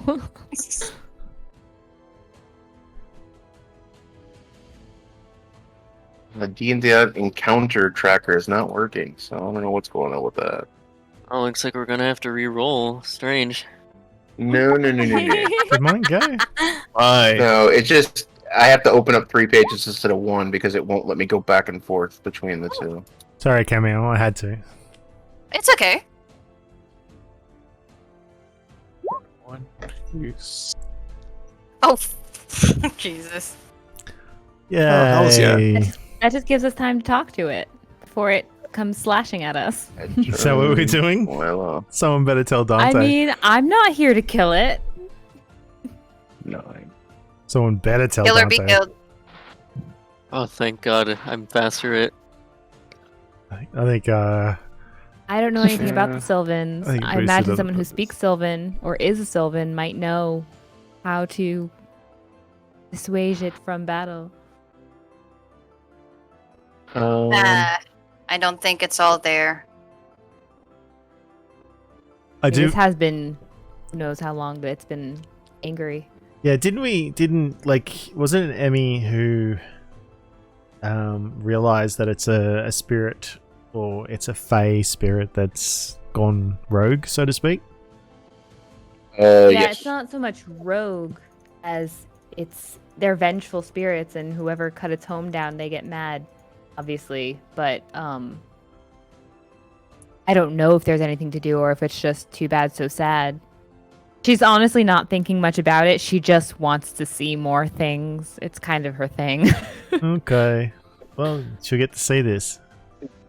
I've seen Sit on- I've seen your you- character you on sit your on Dante Star Wars again? channel. Yeah. It's very similar. Right? Yeah. A little similar, except this one's obsession is everything, and my Star Wars character's obsession is everything to Jedi, do with yeah, the yeah. Force.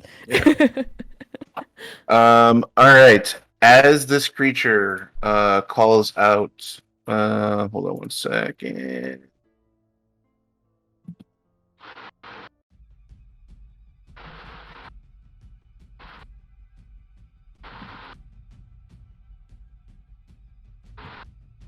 As this creature, her eyes open, you see her jaw move. She screams out.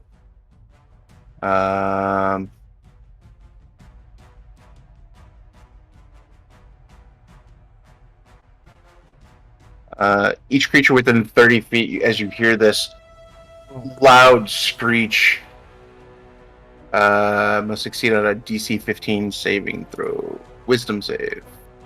Oh no. Uh-oh. Crap. Who I'm- is within 30 feet? It's you and I are.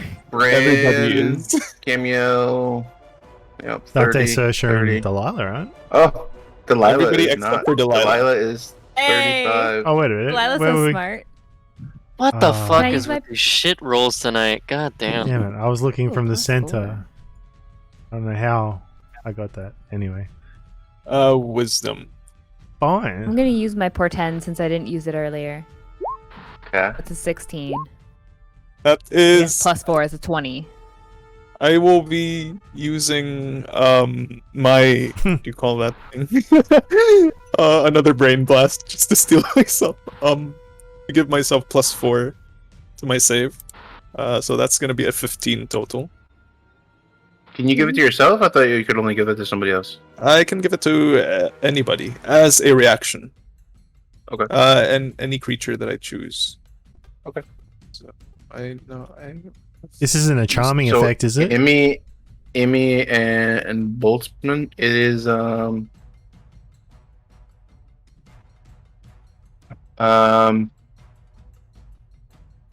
Yeah, is this a charming effect? yeah, it becomes charmed. Ooh. Too smart for to be charmed. Roll with advantage, or don't half elves. Yep. Oh wait, my god, Dante's a half elf, right? I am. I have advantage of Yes, saving it- throws against being charmed, and magic can't put me to sleep. There we go. Please, boy, oh, do it. Roll higher. Oh hell's yeah! There you go. Nice. So Delilah and Dante are safe. Saoirse, what was yours? I thought I was too far away. Mm-hmm. Yeah, Saoirse is Oh yeah, 35. you are. Sorry. And then Boltzmann, you saved, and Yes. Emmy saved. Mm-hmm. Oh, what was Cam? Cam saved. 22. Ooh, nice. Fran. Bran does not save. Bran. Leave Bran alone. Hashtag. What happened last time? Has a thing He's for being super into the thick Uh, girls. On the failed save, you take that full 11 damage, necrotic damage, Oh and you drop your warhammer, becoming charmed for 1 minute. And well, in this way, creature must take their full movement towards the Batibat.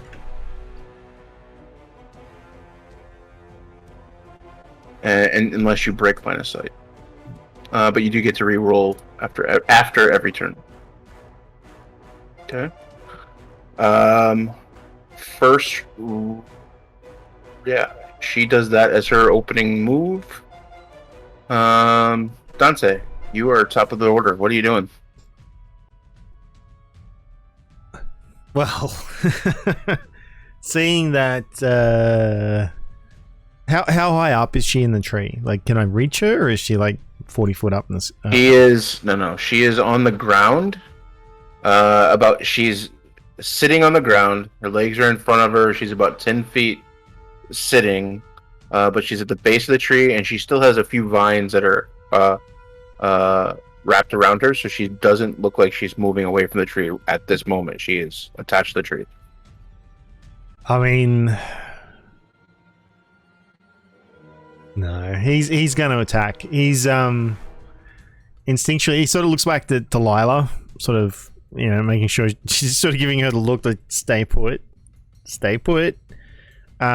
then he'll run bonus action 30 feet, and then run forward the 10 feet to get close to it. And as he's running in, Did you go through the water or around the water? around the water. So it's 30 feet to get to there. There. And as he runs in for his attack, the silver, Quicksilver style rapier appears in his hand as he lunges forward to stab her. Please. Mother Fisher. And does not hit. He sort of just like lunges, misses, hits the tree, just sort of like sheepishly hopes nobody. He doesn't look around.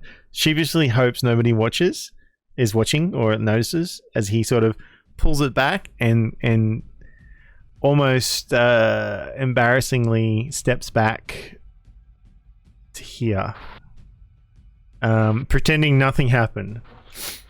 You know, arms on shoulders. Yep, that happened. Okay. That's his. All That's it. right. That's all his movement. He's turns. Cameo. Saoirse, you're next.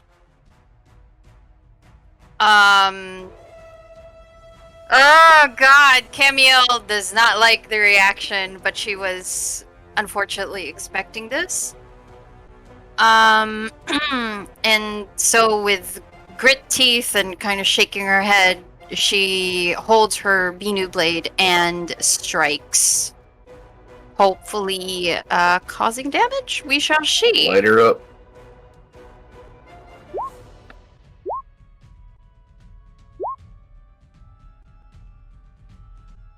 Yep, the first 2 hit. Nice. Okay, here we go.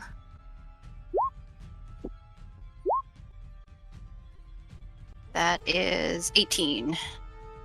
Okay. Let's see. And as you slice into her, you can see, again, the same kind of wounds are appearing with that organic material. And as you slice through this first time, as she's still connected to the tree, you see it kind of open up, and then you see a vine kind of slither in place and kind of wrap around it. I see. Okay. All right. Fuck. I should have done this earlier. Should have inspected the tree.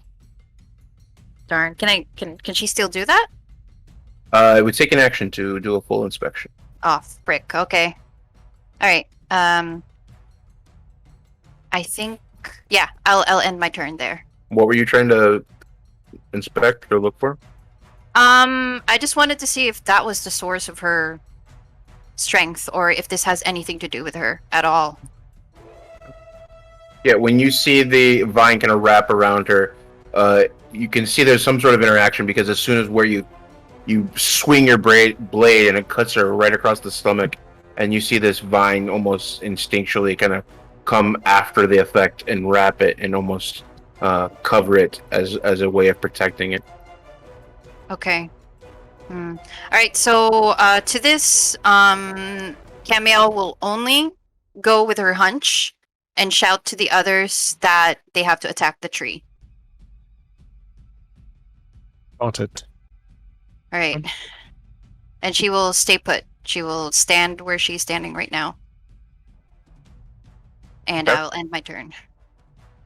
Saoirse. Emmy, you're next. Okay. Yeah, Saoirse, hearing that from Camiel,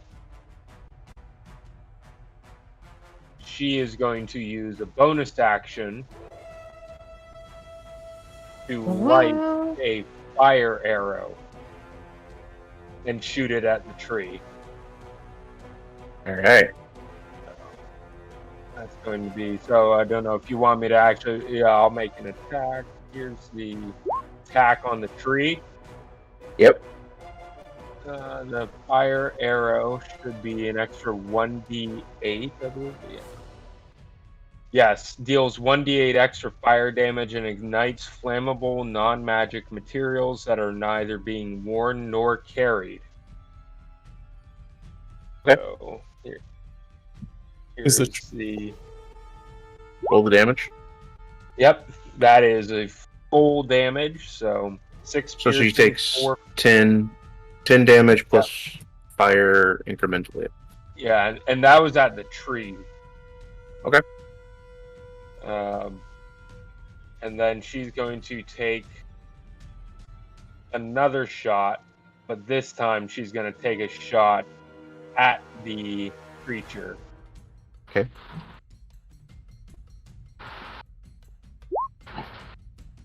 $11 piercing.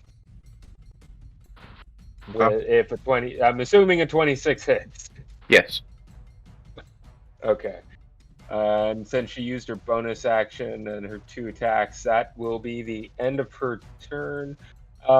Actually, before, is this... Oh, let me... Where Delilah is this an actual stump? Or No, is these are all full trees that you see. That is supposed to be a They're full just tree. drawn Okay, that I way. just wanted to double check. Yeah, they're Okay, just drawn that way. means She will hang out where she's at. Okay. That's her turn. Emmy, Cool. I am going to. Whoops, I need to move back here. So I think Actually. my movement is 30 feet. I'm going to use my full movement. Moving. Well, not even full movement, but we're going to move. And then I'm going to use my bonus action Misty Step. Okay. So I can get away from this thing, at least not inside of it. I want to move like back here. Do I have space to move like over here? Behind the tree? Yeah. Yeah. So like it doesn't see where I went. It just I'm now behind it and the tree. You know that you're behind the tree. You don't know what it saw. That's fair enough. But Camille said attack the tree, and that's cool. But first things first is, I have to mark that spell. Boop. And then I want to cast. I want to cast slow on the creature. And do Okay. I know because it happened? Do I know? I recognize what that scream was because it's done it before and what it did to my teammates. Hmm. From yesterday. You know that happened before, but so far you've not seen any action from anyone that seems that way. Oh, so I don't know who it might have affected yet. Correct. Okay, makes sense. So if you see someone okay. drop their weapon and move towards the creature, then you may suspect that again because you saw that previously. But so far, that's not happened. Gotcha. That sucks. Okay. I'll go ahead and do what I was gonna do. I will cast slow on the beast. Which Okay. does all that fantastic halved movement, -2 penalty to AC, and dexterity saving throws. And it cannot use reactions. Okay. That's my turn. Isn't there like a snail icon or something? Eh. Oh, there. Slow. It's slowed. That's an Slow automatic down, thing. There's mama. no save for that, right? Or what's the save on that? The save is at the end of its next turn. And it's a wisdom save? Oh, sorry. One sec. Wisdom save. Okay.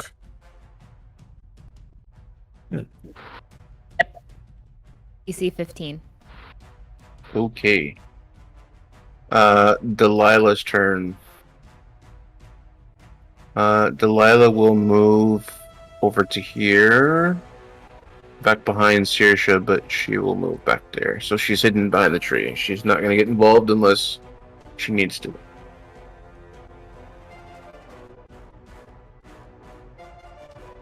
I'm sorry.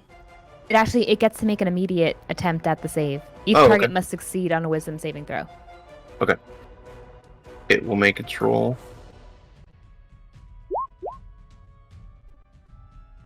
But that fails, right? Correct. Correct. Okay, so it is slowed.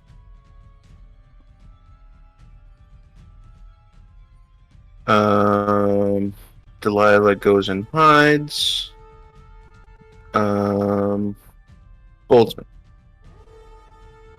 All right. Boltzmann at this point would immediately ready to. What do you call this?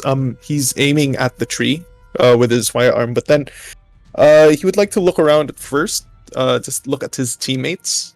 Would he notice that Bran has been affected by this, by the creature's screech?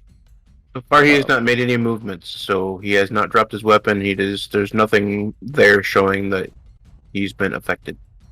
God damn it! Really? All of you kind of wince at the sound of the scream, but he is he's done the same thing. He's winced because of the scream, but there's no action following that.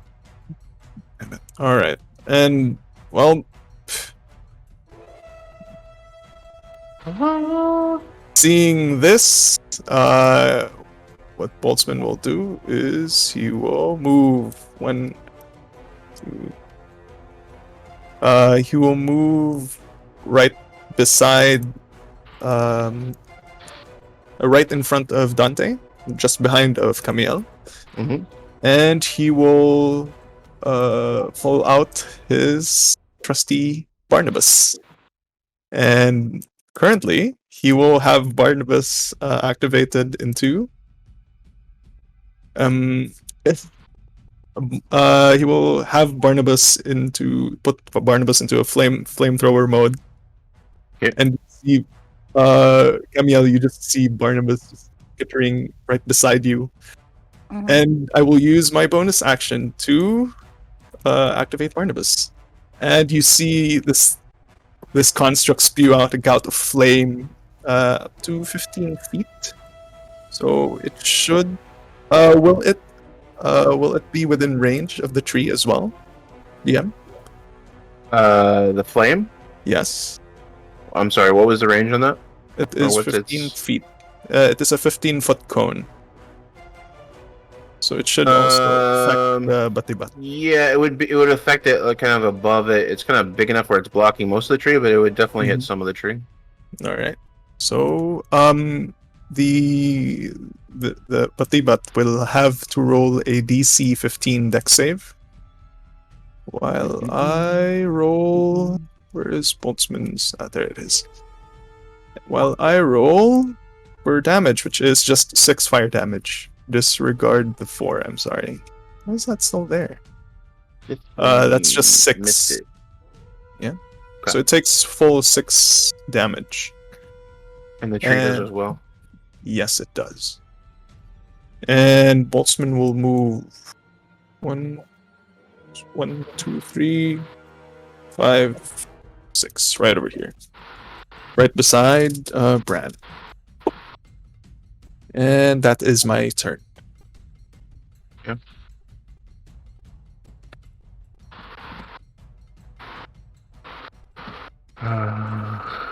Branimir, so you are now affected by this creature. Did you see that, Brad? So now it's visible. Now it is visible. Now you Okay. drop your warhammer. It says it Yeah. drops what you in your hand. So if you came in prepared for a fight, would you drop your warhammer and shield? Well, there goes my shield. Alright. I will make my movement speed over to it, which is right into its bosom. Loving Boltzmann- embrace. There you go. Bran just walks past Boltzmann. Bran, what the? Bran just can't stay away Hello? from the ladies. Shh. Does Camille know that he's charmed? You see him walk directly into the creature's loving embrace as he has dropped his warhammer and his shield. So yes, Oh, you know can- something's not right. Well, damn, can I at least have a reaction? Can I use a reaction to like stop Bran midway? Did you use your reaction already? I did not. So I just want Bran here. I want Bran here. Well, what would you use as your reaction? I don't know. I mean, I don't know. To try to just try to stop him, body block him or something. I would say no at this point. Damn it. Alright. All right, it is the Batibat's turn. Oh, wait, Don't I have to make a wisdom saving throw? yeah.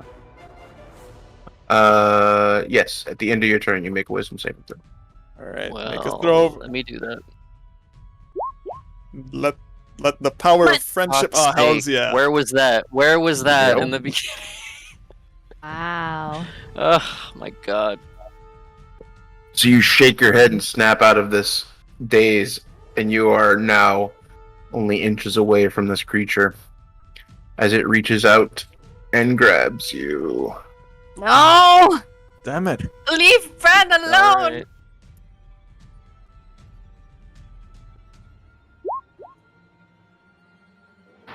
Oh, damn it.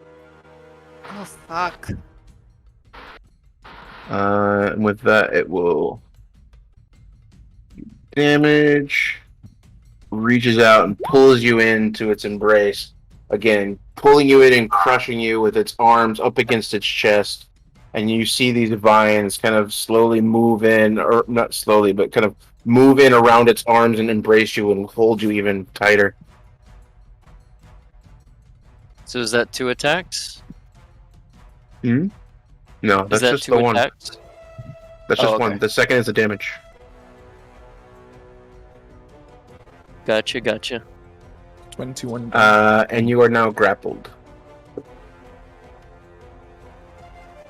And then I roll damage on the start. The start of my turn. Okay. Let's see here. I need I will say Boltzmann, Dante, and Saoirse to roll perception checks.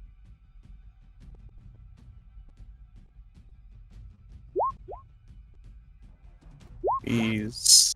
How's a 23 sound? God damn it. Sounds great. Rolled a 6.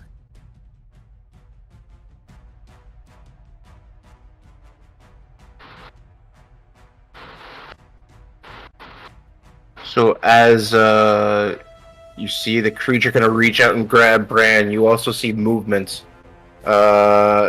Dante and Saoirse, both of you see movement. Dante, you look over to here, and you see this vine-like structure that's kind of built into this tree begin to move, and then step down onto the ground itself, always attaching itself to the grass or the tree or something there, but always moving. It is now away from the tree and is now moving a step towards you. Dante, you look over and you see this guy. Saoirse, you see this guy over here. Isn't it moving? Oh, that's one. They have a move of there. Oh god. So, here. Did you say Dante saw this one? Sorry. Dante saw this over here. And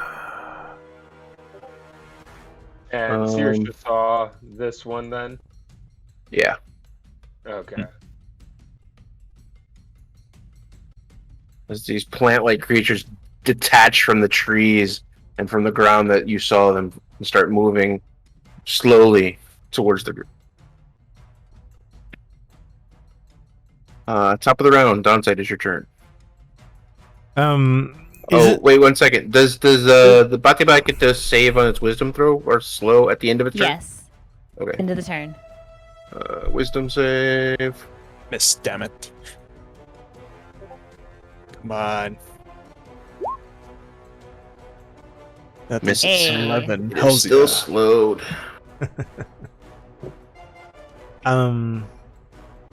So for Dante, is it safe to assume that like if he sees one, he's gonna look around trying to see if there are any others? Because part of him has his head, like part of his mind is just to keep an eye on Delilah as well. So if he sees this other one over here, he's just gonna go nope, no, and run around here, right into its face. To stop it, to stop it from moving forward towards Delilah, and make an attack against it. Okay. Go ahead. You get hit. Roll. Damn. 13. 13 does not hit. That's okay. He's going to whip out his dagger as his bonus action attack to try and attack it as well. I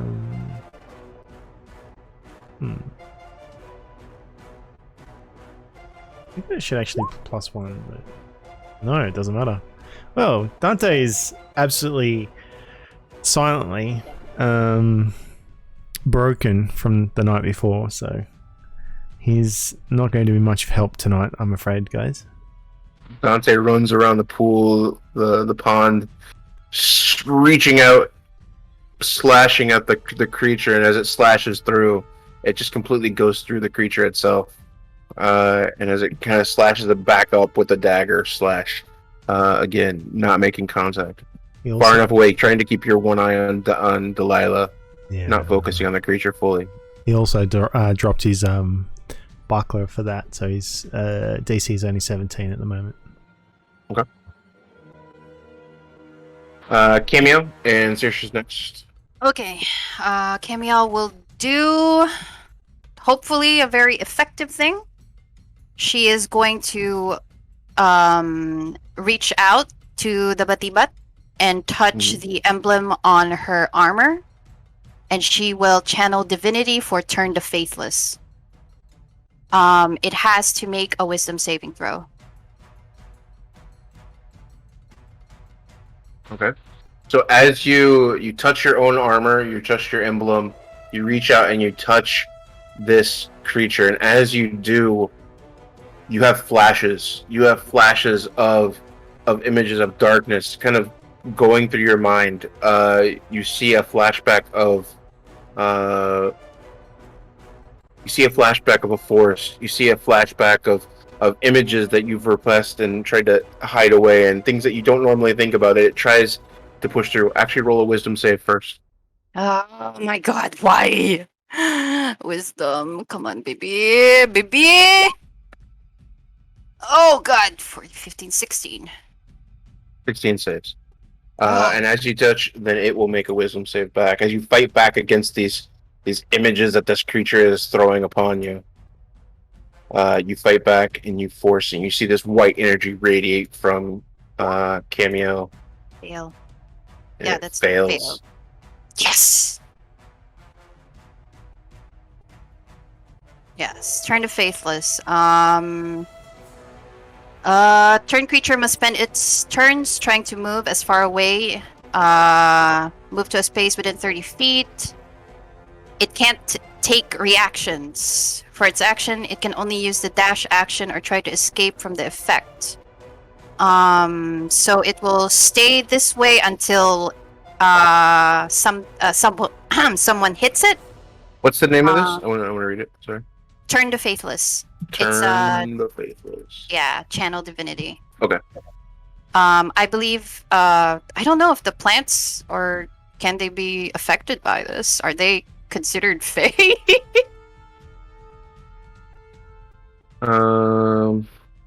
Trying to utter the words that are painful for Fae and fiends to hear. As an action, you present your holy symbol, and each within 30 feet of you can hear must make a wisdom saving throw. Turn for 1 minute. Turn creature must spend its turns trying to move away as far as it can from you. Oh, okay.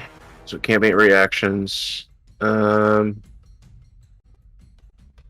As you do this, you feel it, and you feel it scream out. This time, differently than this wave that you felt before. It's different. This one is higher. This one is more painful, as it's being forced to feel this turn upon itself. It will make a legendary. It will use its legendary resistance to save. Oh shit! I forgot it had that. Oh shit!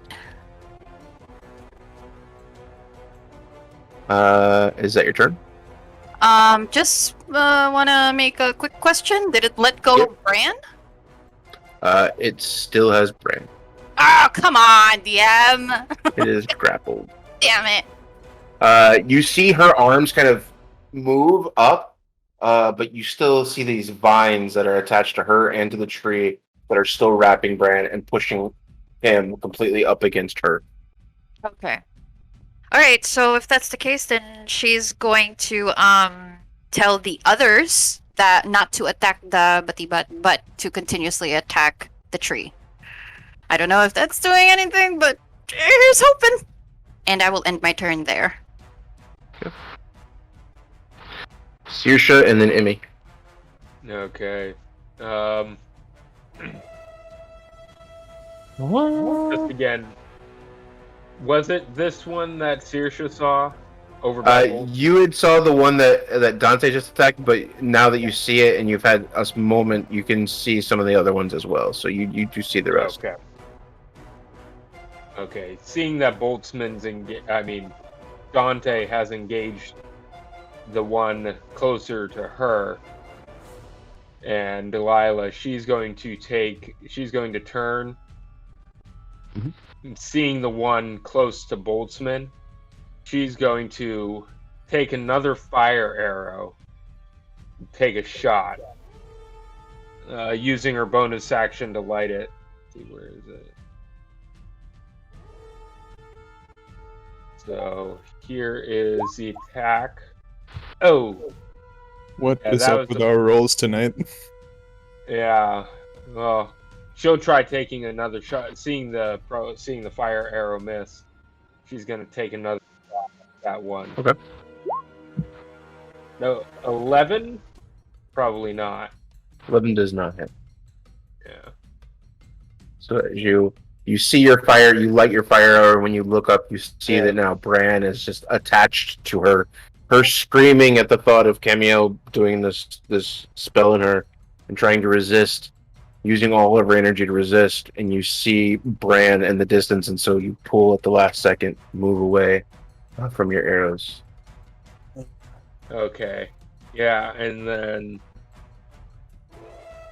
let me look. That should be because that was her bonus action, both attacks. So that will be the end of her turn. Then she probably kind of spits on the ground in frustration as her turn ends. Okay. Emmy, is your turn. Okie doke. Good question. When I'm standing here, since I'm not all the way behind the tree, do I still have some line of sight of the creature? She's Cool. a big girl, Okay. so you can see her around the tree. She a big old girl. All right. But she's holding Bran right now. Okay. Yep. So I am going to, since I heard coming out, which was actually going to be my question for the group, was these things showed up. Are we still attacking the tree? And she's like, attack the tree. So I'm like, okay, we're going to attack the tree. So I am going to use my Firebolt. May yet set this bad boy on fire. Okay. So that's just the attack roll. Before you do that, Saoirse, the previous fire arrow, when does that damage, the fire damage come in?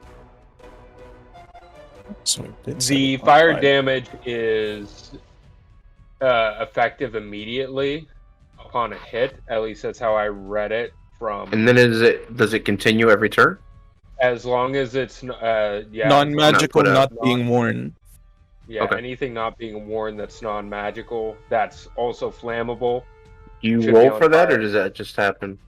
Uh, That rules. it doesn't- as I don't think. I mean, Yeah, it's, from what yeah, I've read, just that's fire damage fine. is like 1d6, or I'm not too sure about your ruling about it. But Okay. the damage is 1d4 from the fire arrow, so I don't know if you're gonna use. Yeah, you just want to use that, or I can re-roll a d4 Mhm. since that's what the fire arrow did. Let's do on your turn. If the fire arrow has not been addressed, then it'll be, let's say, 2d4 per round instead of the Okay. 6. That Yeah, sounds fair. So if you want, I can roll two. I'll roll 2d4 then for the Yep. for the tree. There we go. So it's another 5 fire damage to the tree. It's just the burning victors. And then I'm gonna put a flame on her, but it's actually the tree. There's no flame, is there? It's close Is enough. fire Okay. damage cumulative? If there's more fire, there's more If damage? it's not addressed, depending on the fire, but like the fire arrow continues because it's catching something on fire. Cool. like setting things on fire. Mhm. So should I go ahead then? Yeah. Yep. Okay, so I'm going to use my firebolt since it seems pretty effective. There's just one brief moment of, oh, I probably could have learned so much about this thing, and then I use my firebolt. So we'll do the attack. Yeah, Is that enough to hit a 13 non-moving does- tree? Oh, you're aiming for the tree or The for tree her? itself, not Okay. her. The tree. Yeah, I'll say that's enough for the tree. Why is Cool. We can hit a tree, a still tree, guys. It's good to know. that? All right. Okay. Yep. And the damage. Do I still roll the same damage then? Yep. That my attack does. Okay. Yeah. So 2d10. That's not. Oh, that is. Yeah, That re-rolls It it. rolled everything. Yeah. Mhm. Silly thing. All right, so it's gonna be 7 higher damage. Really? Lame. Yeah. That's disappointing. So this thing's starting to catch fire, Mhm. and I am going to step slightly back from the tree that is now catching fire. But I want this thing in my sight because I kind of also want to just observe what it's doing. It's still fascinating to me. So I'm going to step Yeah. back from the tree that is now burning. Just imagine that chaos everywhere, and then there's Emmy still on her writing down in her journals. Dude, that's Fascinating. literally in my notes on my character Oh my sheet. God. It's like oh gosh, it's like most people scream and run when they see a demon. I stop and take notes on its anatomy. Oh God. It's Bertina. But Yeah, that's exactly what I was thinking. It's Bertina. Yes. So, is that your go? I think that's all I can do. Or at least that's all I'm doing. Yes. Okay. You see Delilah. Let's see here. Lila, don't do anything stupid, please. Okay. She is not moving. Whoa. She's not moving, and she is.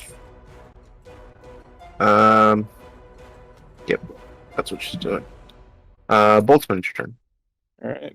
Boltzmann would first notice that Saoirse shot something to his side, and he looks around. Will he now then be able to see these 3 vine creatures in front of him? I mean, to his side. Yeah. One's within 10 feet of you, so yeah. Hello there. And Boltzmann would take a few steps back. And as an action, he will use. As an action, he will use. There we go. He will cast Scorching Ray. He does this by once again taking aim with his arcane firearm and pulling the trigger, but not immediately letting go. Probably who would see this, you would see that it's as if his firearm is charging up, and after he releases the trigger, there are 3 separate shots coming from it. So I will have to roll for each one of them. So first attack is a 21. Okay. I will aim. The first attack I will be aiming for each 3 of them. Each 3 Okay. of these creatures. Oh yes, North that's to a south. crit. Second, and the Okay. third one is a 19. So Okay. the first one, I can only apply the 1d8 damage to one of these shots. So the first one I will be applying it will be a total of 14 damage for the first one. Okay. And the second one, the crit, will be 17 damage at the Good. middle. And the 13 will be 6 damage Okay. at the And top. I'm going to take those north to south or south to north? South to north. It will be. Okay. Yeah. This one, then this one, then this one. Okay. You see, and as a bonus action, Barnabas is still here. Can his flame, can I angle my flame just enough to hit both the tree and singe the back of this creature? Trying to avoid yeah. hitting Bran. Trying to avoid hitting Bran. Oh, Besides, Yeah, you it's- can definitely try to do that. Huh? Don't hit it. The turn the faithless thing is gonna Oh, right. dispel. Oh, right. Damn it. No, she's saved from that. Oh, yeah. She did save. Sure. Legendary save. She used her Legendary legendary action. save to save from Yeah. that. Oh God! Oh Yeah. Moose! Yeah. Oh Exactly. Moose! And so I will be able to use the flamethrower without hitting Bran. You can hit a Period. portion of her without hitting Bran. It's Alright. a big target. Yes, okay. And the tree. So that will be, once again, 6 damage, with a DC 16 dex save. Oh. But the tree, I believe, should take full damage. 6 fire Yeah. damage. And this thing will take dex save. It is oh, okay. Yeah. It fails. It takes 6 damage. Yep. Singeing So I'm it. giving her disadvantage on dex saves because she's attached to the tree at this point. Ah, alright. And then there's should've the done that slow, which is previously, -2. Yeah, boy. Yeah, boy. Alright, and that is the end of my turn. Mm-hmm. Finally, Boltzmann does Um, something useful. So she takes 6, you said? Yes, 6 damage. Both the tree Nice. and the Batibat. As you're walking, Walking war machine, whatever. your Death machine. whatever this thing flamethrower. is. Your walking flamethrower lights up the Batibat. Branimir, you are currently grappled. What are you doing? I am contesting that grapple. Retreat, brother. So as you use your strength to do that, roll me a strength save. Strength save or Strength athletics? save. Either one. Boltzmann's here to Athletics, help. acrobatics, either one of those two. Alright. Not the save, okay. Yeah.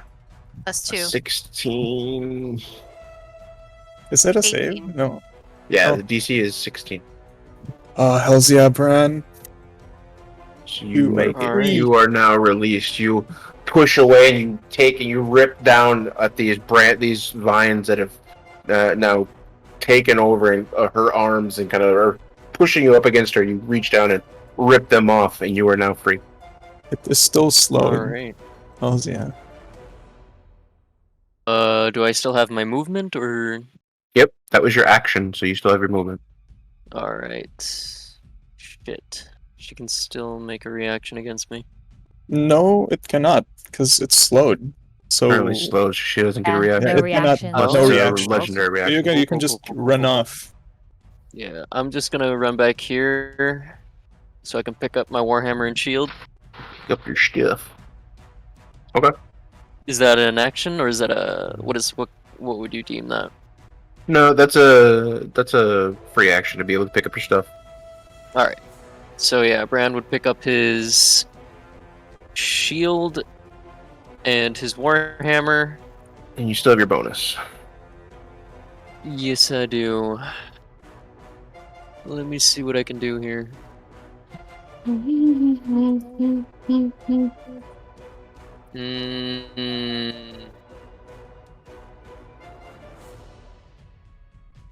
Shit, what can I do?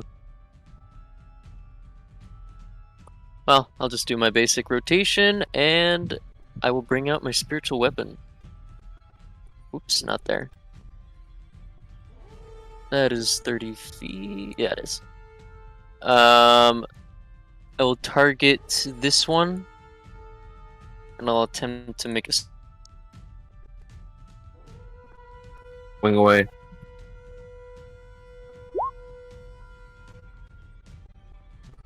Yep. Nice. Hells yeah. As your glowing sickle just kind of appears, slashes through, takes 11 damage. Finally back into it. Good. And that was the one that took full damage. Alright.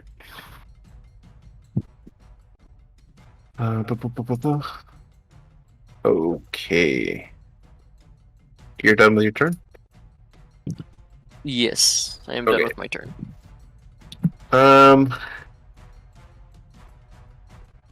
You see it beginning to take some hits, but you also see the vine still incorporating into its body, kind of covering some of the damage that it's taking, some of the wounds that it's receiving.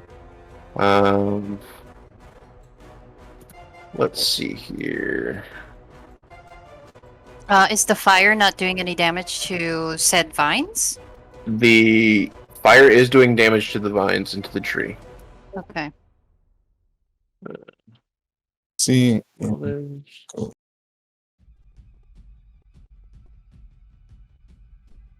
Let's see.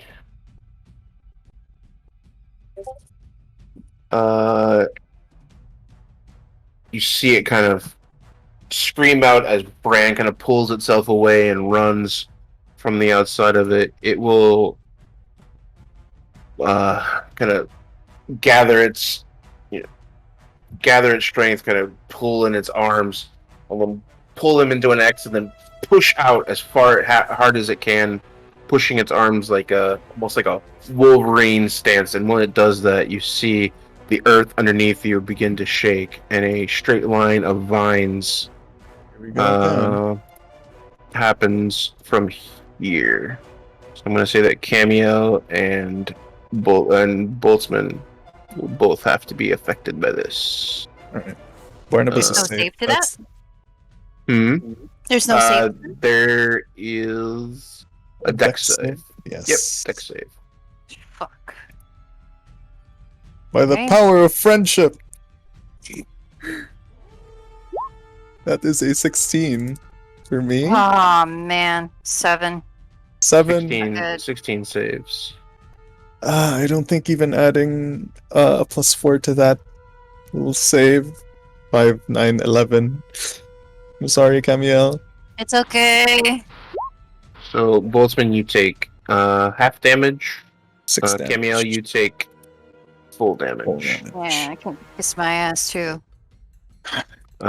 Piercing damage. Ugh. As this tree roots kind of spring up from the ground underneath where they are.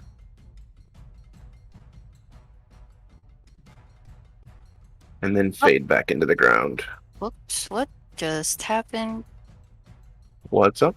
There we go. Alright, fixed it. Okay, good.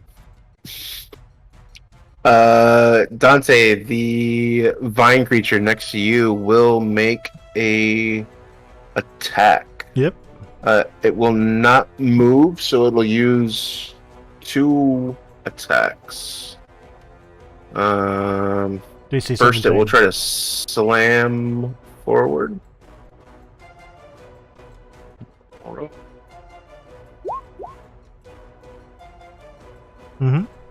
Hit. 18 hits.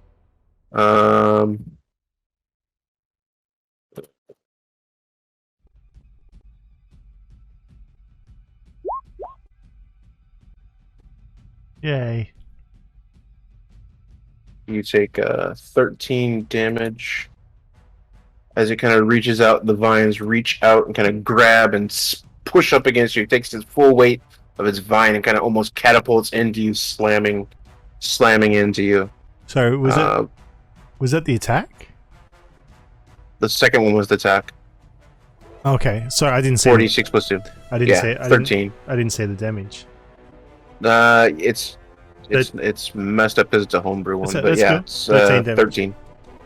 13 damage on that, and it will reach out and try to grab you.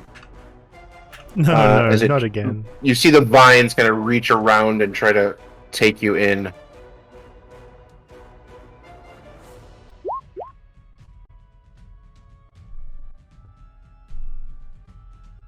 16 does not hit. No. So you're able to bring your hand down and kind of smash away the vines as it kind of tries to reach around you and try to constrict you. And you save from that. Please, I've already been terrorized by that for one night. I don't need another. This one will move to Brand. How come I can't grab this? Oh, I'm on the wrong layer. Okay. This will only do a move. This will only do a move.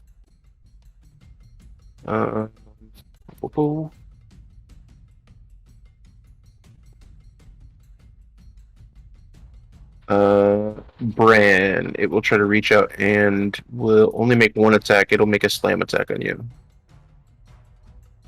But you already have your shield back in place, correct? Yep, full 22. So it does not hit you. It kind of reaches out and tries to catapult its body weight onto you, and you slam your shield up and kind of smack it back, missing you completely. And I think that is its turn. I'll make one more.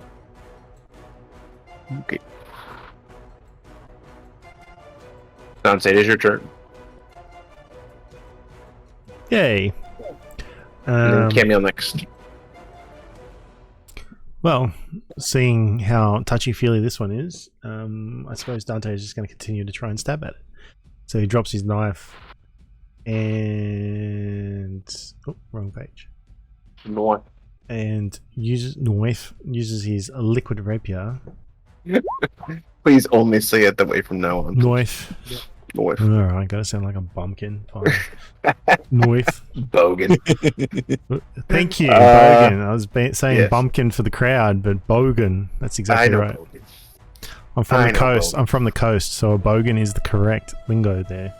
That's right. Term. So 21? 21 definitely hits. Yay! So if it's susceptible to sneak attack, that would be 7 plus 5. Yeah, there's nobody around you, so you can smack it hard. That didn't come out right. 12 damage. Sounds like Dante, yeah. Yeah. You know what? As you're gonna slice through this thing, you're definitely making contact and making big, just like cutting the grass. You're just swiping through this, and it's seems to be rending. It doesn't seem like the attacks are not having much effect on it. No, they're definitely having an effect on it. You know what? As he's like sort of bonus action attack, if you allow it, he wants to whip out the pistol and try and fire at it point blank. Whip it out. Whip it good. Come on. Yay! Wow. That would be 20 to hit and 12 damage. Yeah, and as you pull out the gun, you fire, and this bullet just pierces through, and you can see almost this hole that it creates inside this this vine creature, and you see the singe on the outside of it, and you see almost through it, and then slowly it begins to pull back, definitely hurting it. Boltzmann instinctively ducks down, hearing this gunshot. Yeah, and looking at Dante. And you can see Dante with his, like, he's sort of holding up the pistol in his other hand with a big grin on his face. He kind of glances at Boltzmann and sort of nods, like, yeah. Pog. Boltzmann's got that pog face on him. Oh. He's finally used it. So it was funny when you said it. No. Hey. Finally used it. That's actually, that's the first time he's used it. So, boom. Big smile. Oh my god, it works. That would be his turn. That's your turn. Camille, that's your turn. He's going to have to go hug Boltzmann later. Oh my god! Oh, moose! Ooh, moosh. Let's see. So right now she is covered in vines? The vines had come up and kind of damaged you. Kind of spiked vines kind of come up and attack your legs and cut your legs. You take damage from that, and they slowly rescind. So you do see a divot in the ground where they were, but you do not see the vines anymore. Oh God, okay. At this, Camille will look down at her feet and see the damage. Does not enjoy the fact that she has seen what she has seen earlier on. And when she looks back at Batibat, her eyes glow and her wings expand. She now has Radiant Soul. Light her up. Okay. Let's see here. Bonus action for that would be, let's see. Searing Smite. So let me see if I can land a blow first.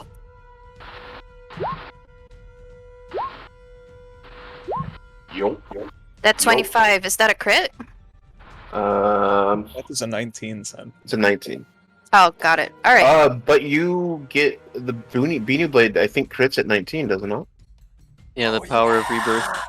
So it will be a +7. She is mad. Hells yeah.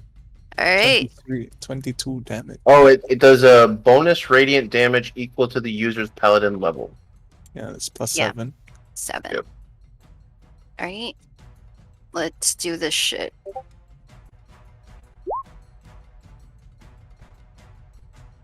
Sorry. Correct me again, since it's been a while.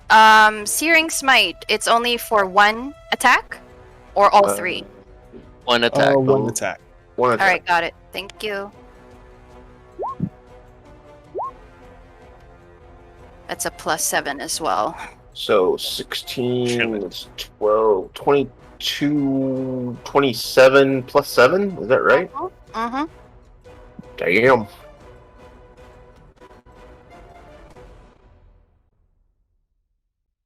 Alright, as you kind of... your radiant soul form comes out, your wings expand, and in this space that's seemingly dark, but there's different things that are illuminating around you. You see your wings just glow. You see your eyes. People around you see your eyes glow with this amber color that turns bright white. And you see a faint, almost halo that covers your head as you swing and you begin damaging this creature. And every swing, you can hear her screaming out in pain. You can see the vines taking damage. You can see her across her chest taking this big laceration right across her chest as she screams out in pain. You did some good damage there. Anything else? After doing said damage, she will pull her Bino blade back and look at Batibat and say, "You shouldn't have done that." And I end my turn. Nice. Sirsha, what you doing? So, Sirsha is going to... Actually, before you do anything, can you roll a perception check for me? Yeah.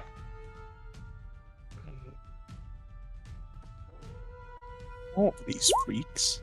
17. Okay. I will say... Oh.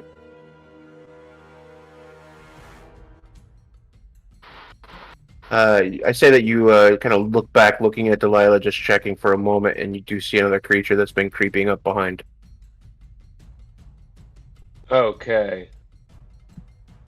Seeing this, Sirsha is going to do the same thing she was planning to do, but changing directions. She's going to drop her longbow, drawing her sword and kind of pulling her shield up and onto her arm. She is going to charge this one that's coming up on Delilah. Using a bonus action, she's going to Hunter's Mark it, and then she's going to take 2 swings with her short sword. Go for it. That's a 21.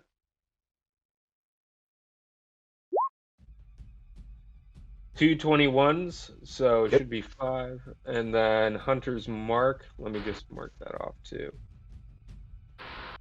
So 1, 2. So it should be 6, 14, 19 damage on this one. Okay, good. And then since that's a bonus and her action and bonus action, that is going to be the end of her turn. She's going to say to Delilah as she runs past, "Watch your back." Okay. Nice. So you slice into this thing, and it definitely is taking a big damage from that.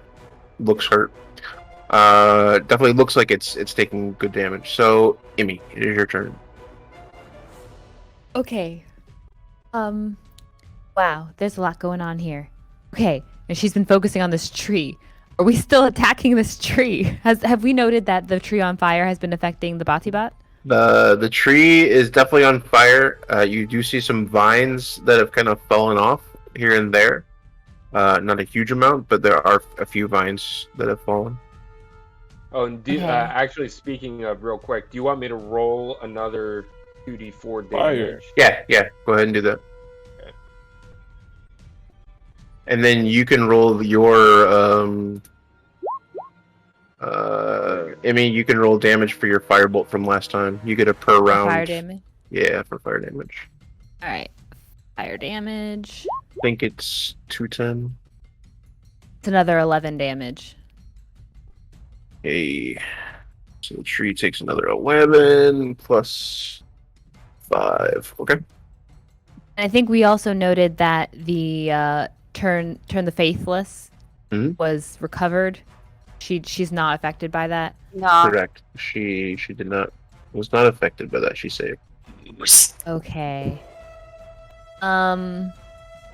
Oof. Well. Goodness. Okay, so from where I am, at least all the vines on this side, on this western side, these are visible to me. Yep. Okay. Okay. Keep yourself alive, squishy wizard. So let's pull out.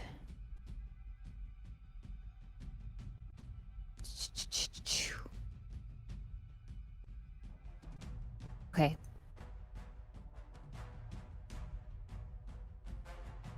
I'm gonna just straight up attack. I guess I could straight up attack her, but concern is that this is a very long distance.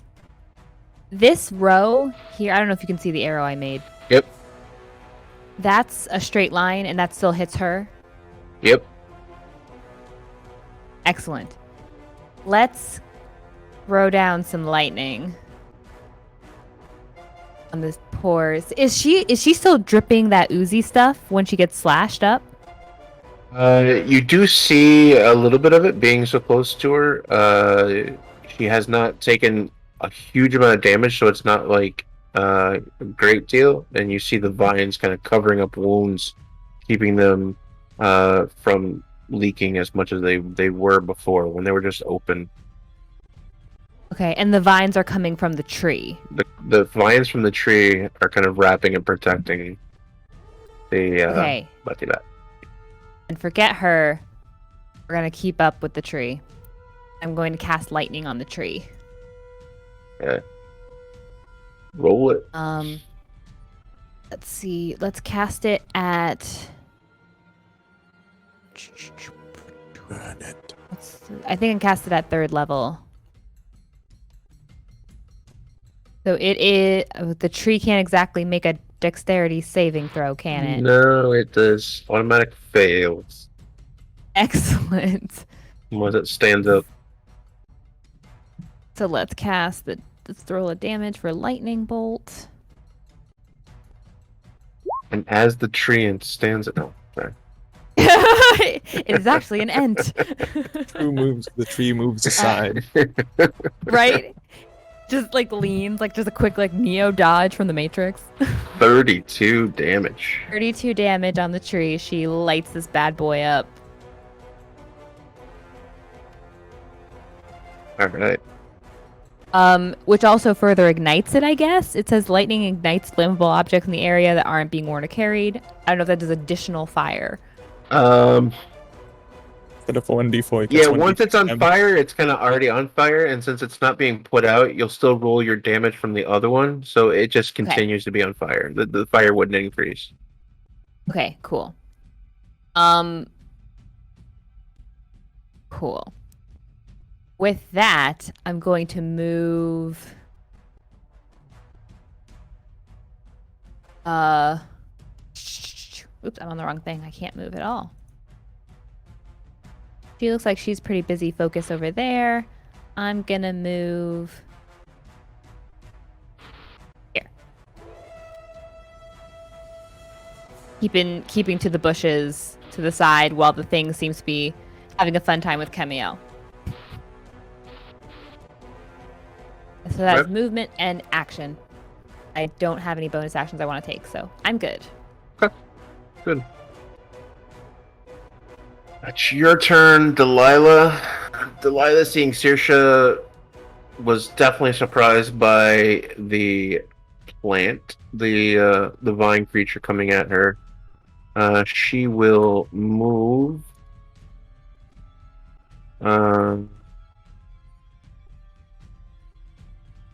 Move to about here, between Saoirse and Dante.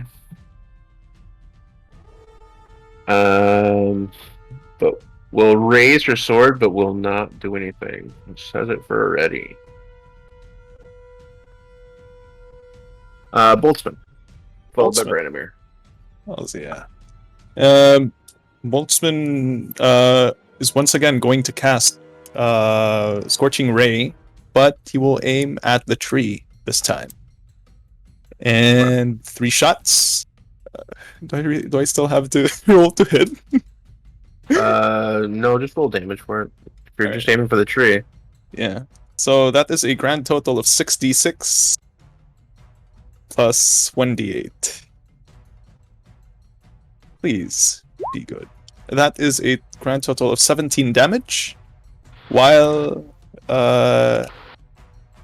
as 3 bolts of fire hit the tree. That's 17 damage, and Barnabas follows up with a flamethrower, which is, yes, 13 damage. A grand total of 30 damage to the tree, and half damage to the what do you call this thing? The bati, but if it saves. Well, a DC 16 dex save. Because it's a okay. Yeah, dex. This cone of flame from Barnabas. And yeah, it fails. Oh. It takes 13 damage. Yeah. Fire and fury coming from this trio of angry You see the tree itself now catching on fire from every angle. You see the smoke is now filling the top of this chamber, and you just like the whole thing is on fire. You see it actually catching part of the creature is still attached to this. You see vines falling to the ground, but you also see the creature that's still attached to it beginning to catch fire a little bit as well on her back as she's like up against this tree. Branimir, it is your turn. Seeing that Bran is slowly kind of getting surrounded by these vine creatures, Bran is going to summon his spiritual guardians. Come on. There we go. There we go. That's Beautiful at size. There we go. As an action, and as a bonus action, he will cast Shield of Faith on himself, granting +2 AC. for a grand total of 24 AC. Oh my gods, what the hell? Dude. Okay, so do Uh, the creatures take it on their turn, right? It Take is on damage. their turn, yes. But they are anything else slowed in the meantime within the circle. within the circle. So we'll have the 2 that are in and 1 that is. There are 3 that are out. Okay. Yep. Okay. That is my turn. That's your turn. All right. Let's do first with the creatures. The vine creature. The vine creature will take 2 attacks on Sirsha. First with the slam. Catapulting his body. 21 hits. So it'll roll Yep, 21 damage. hits. You take 15 damage as it kind of catapults itself and forces its body onto yours, slamming up against you. The next, it will try to constrict you as you're damaged. You're flinching back. It will try to reach around you with its vine-like arms. And a 19 actually misses because with her shield, her AC is now 20. Nice. You just take the shield and you smack the side of the vine away from your body, keeping it at bay. Dante will do the same thing with you. Yep.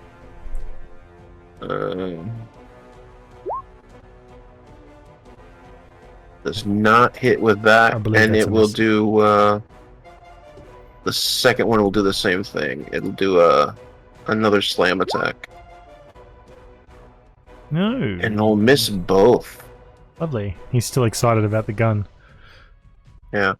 Bran, you want to roll damage for the 2 that are within your sphere there? Yeah, at the So beginning of the wisdom turn, right? saving throw. Wisdom saves. I'll roll 1 for both.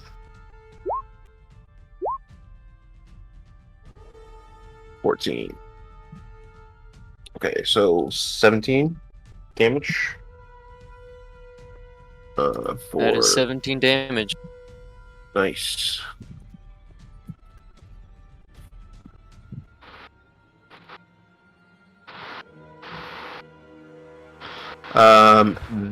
This one will take a step. Oh, that's not good. Let's put that on the map layer. There we go. This one will take a step towards you, and both will make slam attacks. First one, the second one. Both will miss with your 24 AC. Yes, sir. And they both will try again.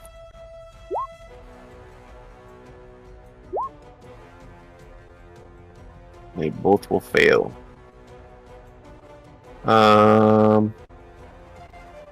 So technically they could, but they'd have to crit to hit you, basically. 19 or 20. This one will step into range. It'll get to here, but it will not make any attacks. It is out of range.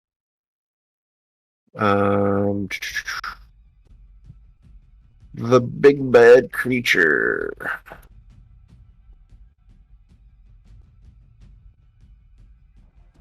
Camiel, you see it reach out towards you, and you see its arms reach out, and you see the vines kind of attached to it and reach out past its main reach. It will try to be able to embrace you. Oh God. She is embraced. Oh, She God. doesn't like it. Oh no. Ah, Christ. Here we You go are again. moved forward, You little shit. and you take damage. You take 18 damage as you are now sucked in, and you are now grappled by this creature. Its arms and vines grab you and push you towards its chest. Nice.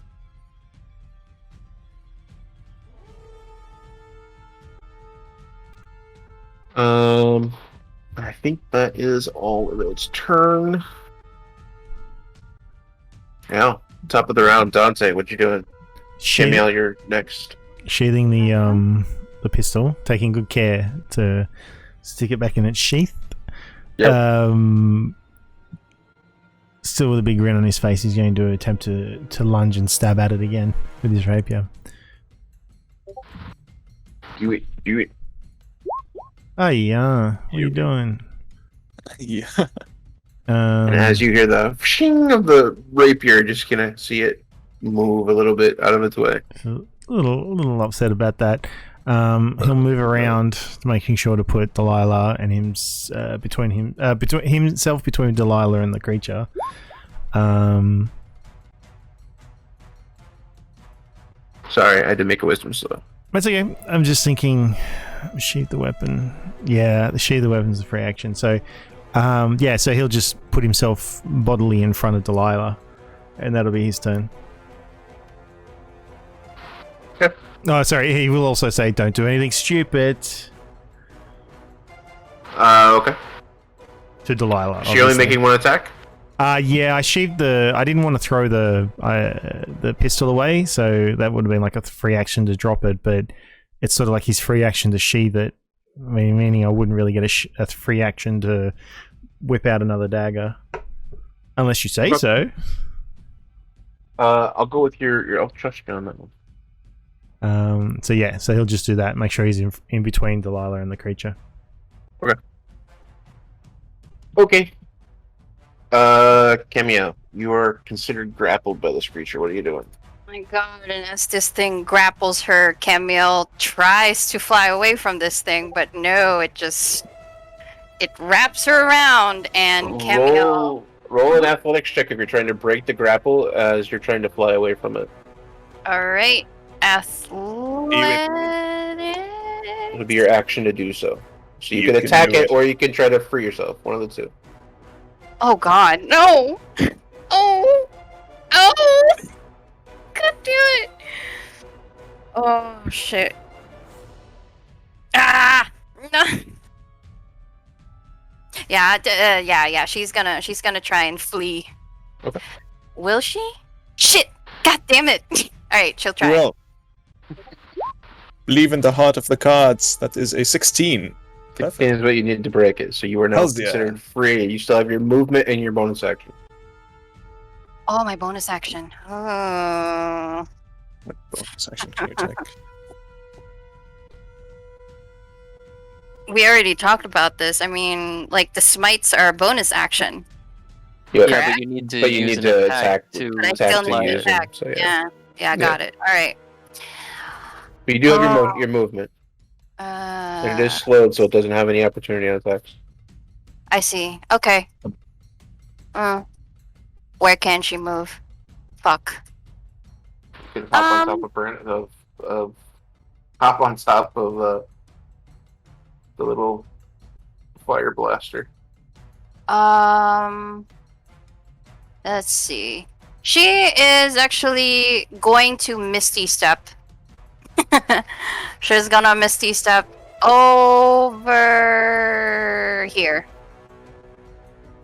Okay. Yeah. And so she's gonna look at Batibat and kind of give her a very angry look. And this thing trying to grab her, and she poofs and reappears right behind this tree. And that is my turn. Wonderful. Saoirse. Okay. So Saoirse, glaring in in the pain of being hit, she's going to take 2 swings at this blight standing in front of her, this thing standing in front of her. So here is her first swing and second. 24 and 26. So, Yo. oh man, should use the short sword more often. So 15 damage. So here's the first hunter's mark. Here's the second. 15 plus 12. And then 27 yeah, damage. Wow. yeah, that she can't use. Yeah, and if I'm correct, since she's got the shield, she can't use her bonus action for anything. You see this plant, you're basically trimming this hedge back quite a bit. There's not a whole lot left of this based on what you've already attacked. So, but it's still standing. Okay. Yeah, like I said, I'm pretty sure 2-weapon fighting is the only thing that she really has, and she's got the shield in the other hand, and she can't shield bash or anything. So that will be 27 damage. Yeah. Yep. I'd say that is her turn then. Okay. Yeah. Emmy, what you doing? I am contemplating if psychic damage can also be healed by these vines as well as physical damage. if she might assume one way or another. Because the vines keep wrapping around her and healing her slashing and damage, but I wonder if psychic might be more conducive, perhaps. So Roll your fire damage before you do anything else. will do. Let's see. I think every single person at some point has sung along with this music at that exact same point. I refuse. I didn't even know. I did not realize that this was that song when I picked it this afternoon. That is 14. It's only getting better. 14. Okay. 14 damage fire for the tree. Go. Yep. Then I'm going to see. She can't know otherwise. I feel like it'd probably be an action to do like an intelligence or some kind of check to see. So she's just gonna go with it and learn by doing. Before you do that, the fire damage that you've done, you see the tree, you see the vine that's been wrapped around this tree and wrapped around the Batibat. You start seeing big chunks of it fall. You see one big chunk on the left hand side. You see another big chunk on the right hand side, and you see the Batibat move and extend her arms, and she is no longer everything. All the branches that are around her, all the vines that are around her, have fallen to the ground. Oh, that's good news. Okay. Awesome. Let's see.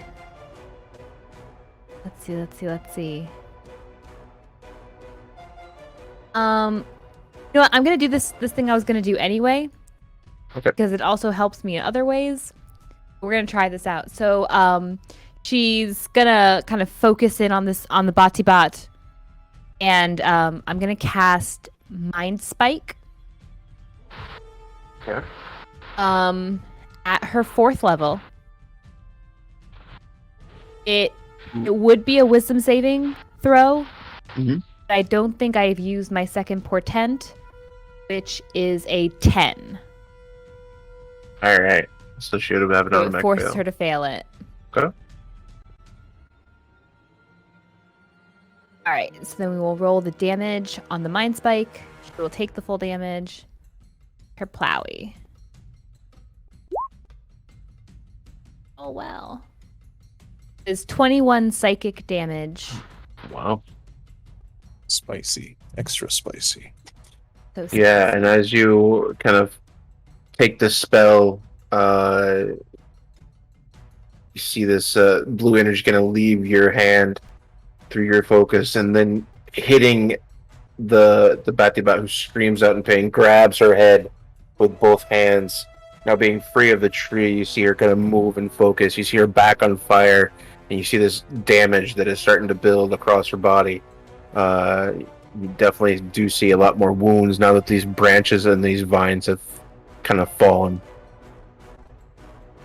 Okay. And I kind of say, I don't scream it out, but I kind of say, like wittily, like, I think we're gonna do real well on this pop quiz after all that studying. And then I'm gonna back up a little more because I'm afraid this thing's coming after whoever might be hurting it, which would be me.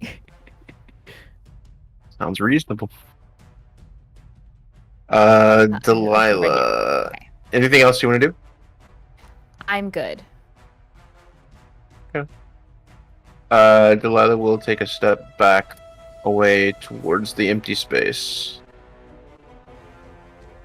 Yep.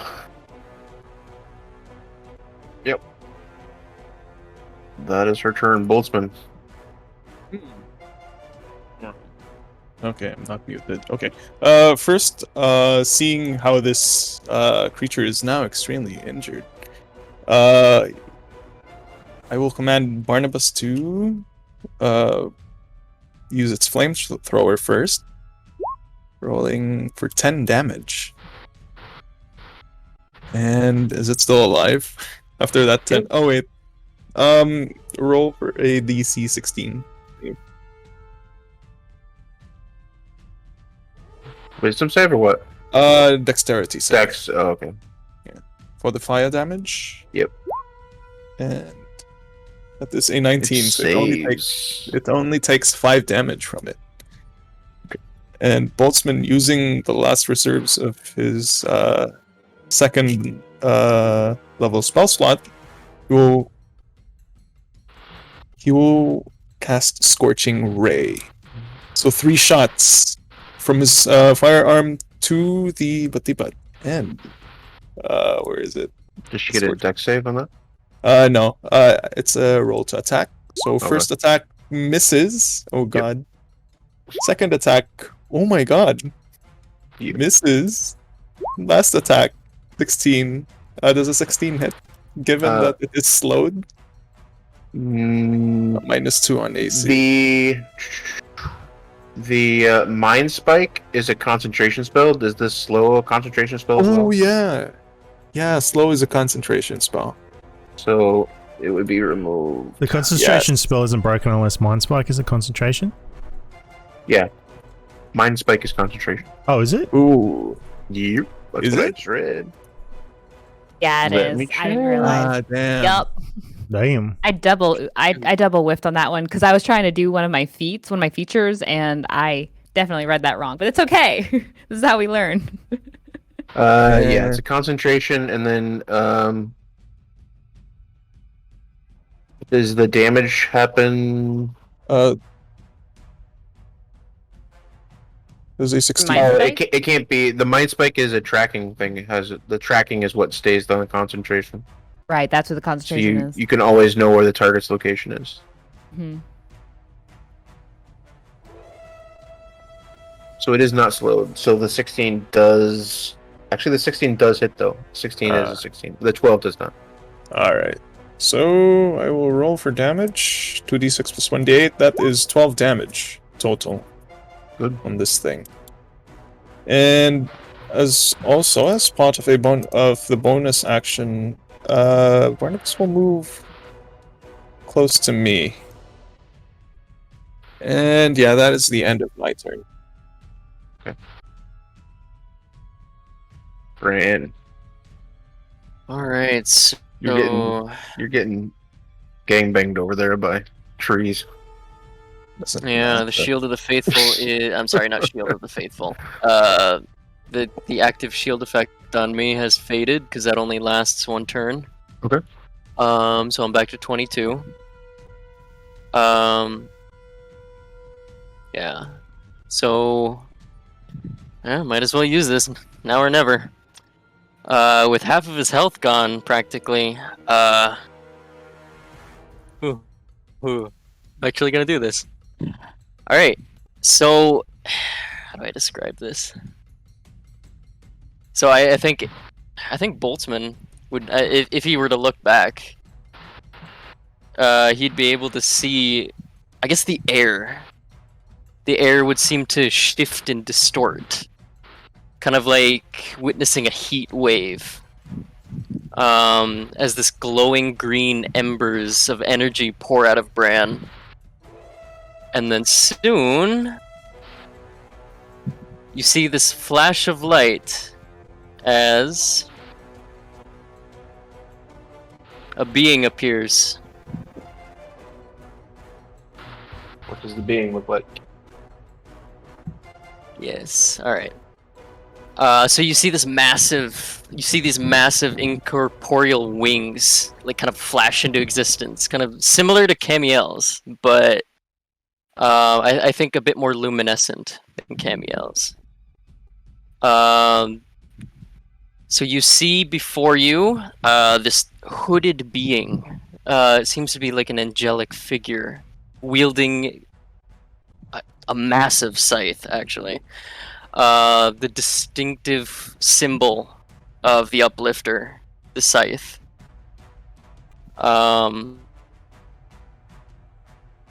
Unbeknownst to this power, actually, Bran is looking back as he sees this massive creature behind him, or this massive angel, or not angel, the spirit. And he looks awestruck, actually. He looks awestruck at the sight of this spectral being. But he can't help but feel some sort of connection to this thing. But as it appears, it hefts its scythe up in the air and almost weightlessly slashes at all three of the creatures within range. So that is all three of these vine creatures. Mhm. And that'll be a wisdom saving throw, I believe. I'll make one wisdom. Oh, I'm sorry, not a wisdom, a dexterity saving throw. Okay. I'll make one dex for all three. Nope. And it fails. So all three of these creatures will be taking 20 radiant damage. Nice. How much? 20 20? radiant damage each.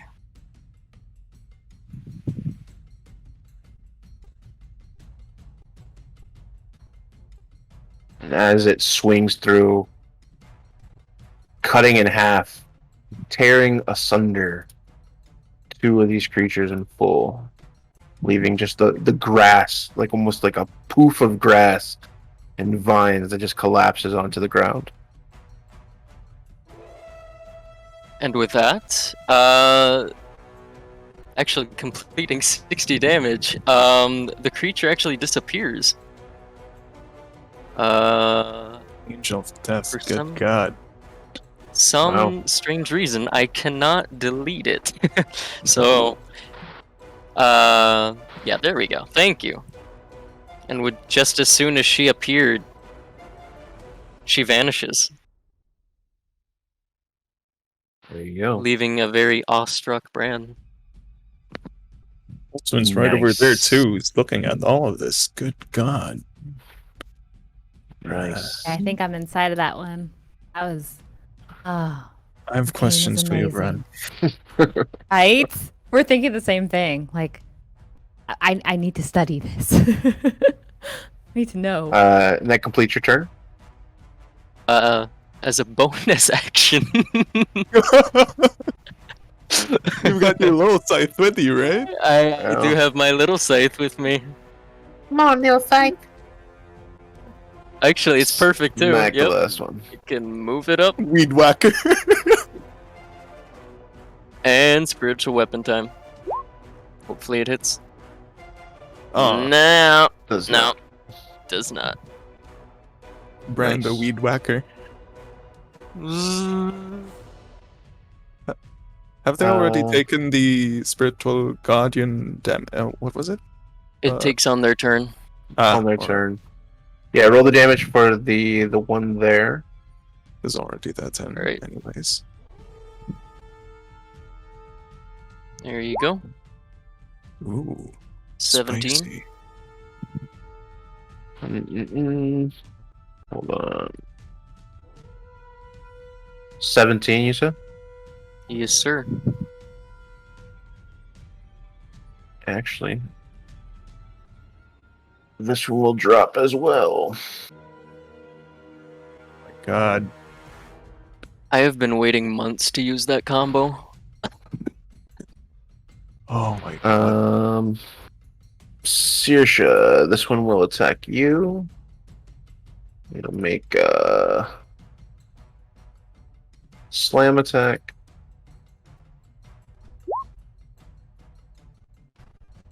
Which will And 14 misses. fail. It'll try it one more time because it's not going to move. 11, Also 16 misses. fails. So as it tries to smack at you, you just keep smacking it back with your shield. Dante, this one will try to attack as well. Yep. Miss. And we'll try it one more time.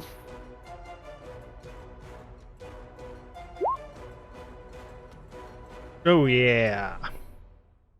Misses again. Seeing the tides turning on this fight. They're slowly being pushed back. Go back to The sleep. batty bat.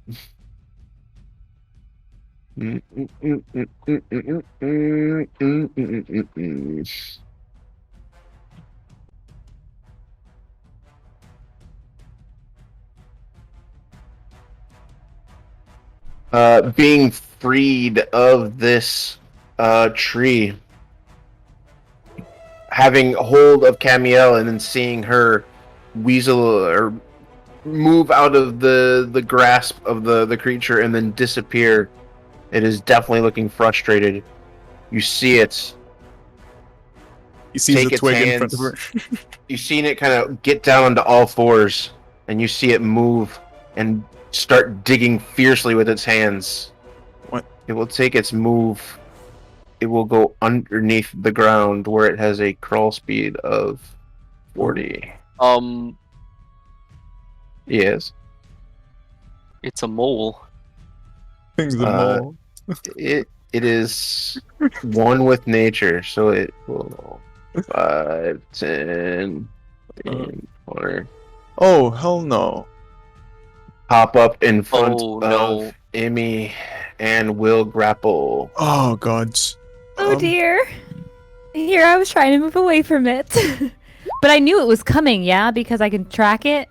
Yeah, Not that because that you helps did like matters. 21. Like you did like a huge amount of damage last time. So yeah, it Into got its pissed off at you. brain. So a 20 hits you. Oh, it's going for my AC. Yo, it's an Uh-oh. attack move. Oh, okay. Yes, but oh wait, but even if it matches, it still hits, Yeah. right? Yeah, if it Mhm. matches, it hits. So it will roll damage. Oh dear. Okay, so that shield wouldn't help because that would just match it. Oof. Uh oh. You'll take 25 damage as it reaches out, Oh my pulls gosh. you. Basically, you see this tunneling effect that goes across the ground as you see it disappear under the ground and pop up right next to you. It reach out from the ground, pull you up as it pulls itself out of the hole, and now begins crushing you up against its body. Ouch. And you are now considered grappled. Still have a use of Misty Step, don't you? Please. Yes. Actually, that's why I did the other attack was to recover a spell slot. Oh, God. Alright. At least you can weasel your way out of this. We'll see. I think, Ow. I think that is I've been its hugged this tight since my turn. mama was alive. Ow. Dante, your turn. Well, what do you know? He's going to do the same thing. So he's going to stab. Hopefully this guy will go away. He's just like, please go back to sleep now. As he stabs, thrusts forward with his rapier.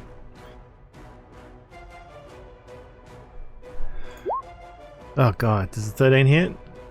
13 does not hit.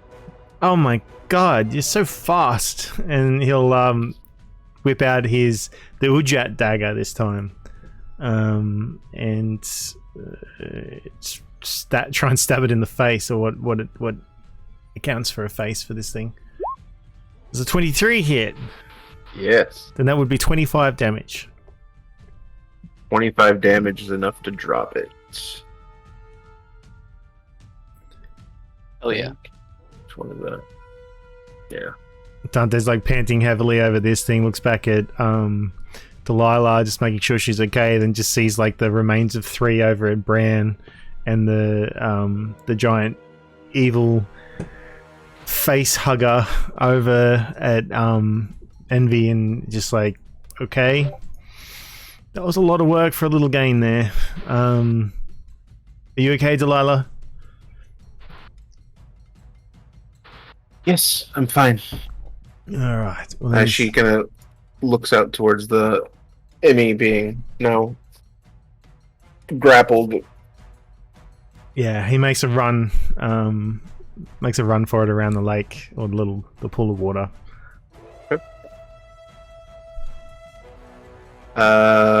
Camille, Yes. what you doing? All right. So she's collecting her thoughts, trying to shake off the images in her head that has stuck itself for a minute, and she looks towards Batibat, noticing or hearing the sound of poor Emmy being crushed. And she will, just to make sure, she still has her Radiant Soul, correct? It's 1 minute, yes? Yes. Yeah. I'm sure we still have it.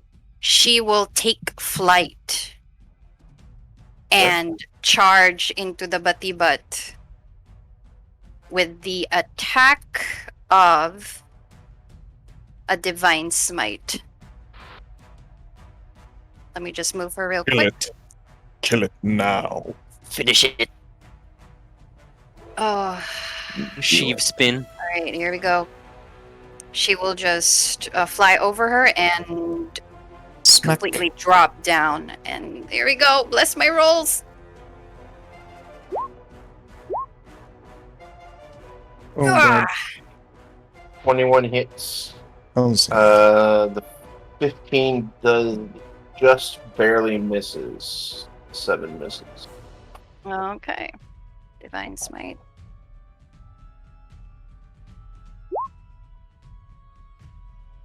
That is math. 15. 15. 15 15 damage. plus 7 damage, correct? So that's 22 total. As you kind of take flight, hovering over her, you see this kind of Boltzmann and Dante just look for just a split second. You can see this kind of very heroic picture where this 10-foot high woman still sitting, reaching over and bringing in Emmy. You can see just Camille's motion, slow motion fly right into the back of this thing, taking the blade and cutting into the back of this creature, nailing it for damage before landing behind it. It is definitely looking very hurt. Saoirse, it is your turn. Yeah, Saoirse is going to just keeping her focus on the one in front of her. She's going to take 2 attacks. But she'll take 1 attack. 14? 14 does not hit this creature. Okay. So then here's the second. 25. Yeah, definitely 9. 25. And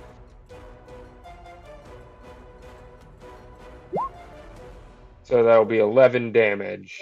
11 damage. It is looking very, very hurt, but it is still standing. Really? Okay. Yo. Yeah. That's gonna be the end of her turn. She's keeping her shield up. So Amy, what you doing? You are grappled by Um, this creature. You can use an action to try to escape. Can Misty Step take me out since it's a verbal only? Yeah, you're still free to attack and cast spells, so you can do a Misty Step. Misty Step it is. Alright. So this flash and mistiness poof in the creature's face, and she's going to wind up over. She kind of like stumbles up over yonder, which is a bonus action, and then she's going to. She's got some scathing words in mind, but she will not say out loud. She will, 8 damage. She will, kind of out of anger, is going to attempt to fry this thing, with another lovely lightning bolt straight across its face.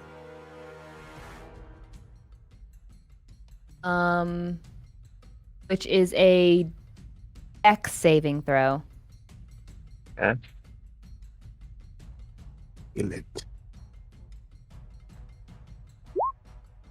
Nice and low, please. Oh gosh, dang it. Alright, so it'll take half damage. Okay. Damage being nice and high. Ooh. 29 damage halved. And as this lightning bolt pierces across the room, hitting this Bat, who is still grappling air now that she has been misty stepped away, you see it connect, and you see the resolve in her face just leave. As she takes this pain, you see her body just torch up, lean forward, and fall flat. She is now passed out. Time to torch it. If it's only passed out, make sure it's dead. Oh no, I'm sorry. Is she dripping into goo again? You see the body begin to dissolve, and you see the liquid begin to Camille, since you're standing there, you see this liquid that begin to form over this organic material as the body continues to decompose. Delilah's not going to take a turn. Boltzmann. Oh, if I still have my movement. Oh, you still have your movement, yes. Sorry. Yeah. If it's down and it's starting to dissolve again, I want to move closer to it again. Okay. Yep. It looks pretty dead. Okay. Boltzmann, what are you doing? I assume that I can see this thing turn into goo as well. Yes. And just as I had last night. So instinctively, Boltzmann is going to bring up Barnabas with him, and he will command Barnabas to torch the liquid. I'm sorry, guys. I don't. Capture the goo! Capture the goo! What? Are you? Too late. Barnabas is already torching this thing. Go ahead. That is 10 damage, 10 fire damage. And you see the organic material just completely light up in this flames, and you see the liquid just kind of be absorbed into the fire. At that moment, you also see Saoirse, this battle that you're raging next to you. You see the creature just collapse in front of you. Oh, what a waste! What a waste! Gods, I'm sorry. I had to. I get it. Boy, that thing packs a wall up. That. Are we out of combat, DM? Yes. Yep. Oh, finally. You have killed the Bat. Poor thing. Boltzmann is first going to go to Emmy. Are you alright? Well, I'm doing better than it is. There's literally nothing left of this pile except ash now. Or like burnt goo. Yeah, burnt Or goo, burnt goo. organic material that's been burned. Yes, basically. Oh well. Sorry about that. Speaking about research, Boltzmann would look at Bran, and currently probably still being surrounded by being what spirit? What are those again? Spirit guardians. Yeah, Yeah, still Yes. They being were. surrounded with spirit guardians, and then looks towards Camiel, who is still being bathed in her ASMR light. Mhm. Gods. Camiel, I've seen this before. He's talking to himself. Camiel, I've seen this before, but Bran, good gods, when did that come from? Anyways, and he snaps back to to the real world. And, he looks towards you, Camiel. Camiel, are you doing all right? Any injuries? He's awkwardly, I don't know, just staring at you. But there's this look of genuine concern on his face. Camille right now is just staring at what used to be the Batibat.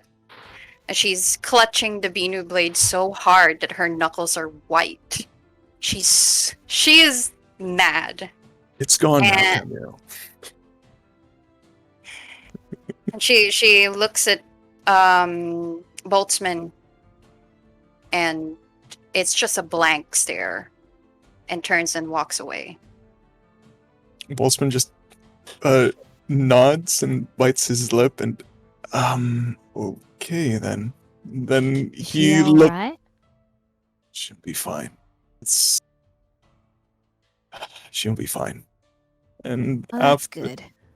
after that, he's going to look towards Bran. How is Bran looking? Bran is currently drenched in a combination of his own blood and whatever Mulch. goop was on these vine creatures.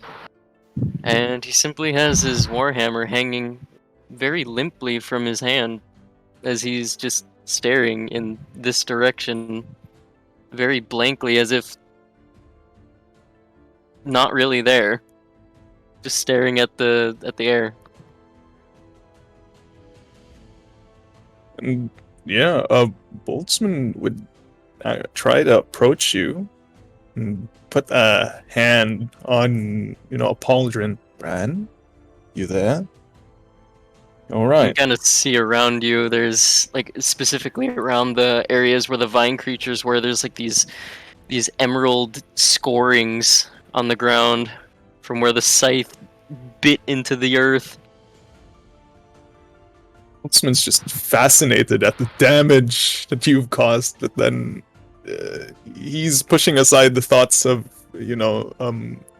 less about the fascinating damage that you've done, but more he's trying to focus on you. Bran? He's still staring at the air, and just you only hear one word escape his lips. Seth?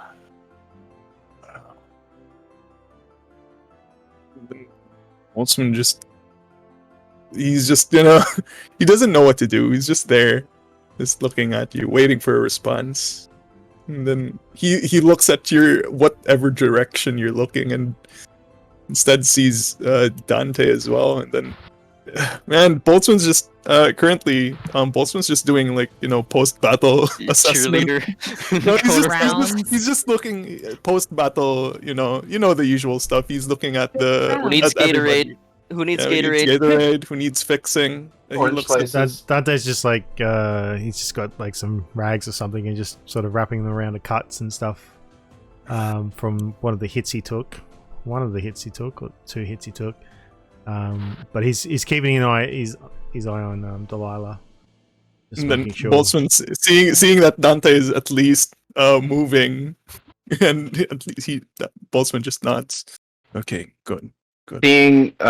Noticing Delilah, you see that she's kind of inspecting the tree near where the Batibat had first appeared. And Dante, with your passive, you can see inside the base of this tree that's parts of it are still on fire, parts of it have been burned away, and all the branches and things, so it looks almost dead. You look up at this tree, and this tree specifically, now that all of the greenery and all of the different colored material is gone, you just see the tree itself. You see it kind of reach up, and you see almost like reach up, and instead of branches, you see it kind of push out into almost straight vertical branches that reach up into the sky, reach up into the ceiling, and go into the ceiling. It looks much more like a roots hanging down from the top and then come into this where this tree is. So this looks like a connection to this roots that are the root system above. In the base of this tree, you see a small hole with a small chest. Small chest. Is that what Delilah has spotted, or is she just looking? She was looking at the tree, and by doing so, you noticed that with your passive. Okay. Well, he'll go over there and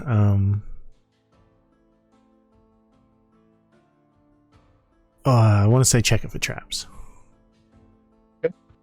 Roll for that. Investigation or perception. If you're touching it, it's an investigation. Oh, you can do a perception if you're checking for traps. If you're looking for traps. Yeah, not gonna help me, is it? No, it's not gonna help me.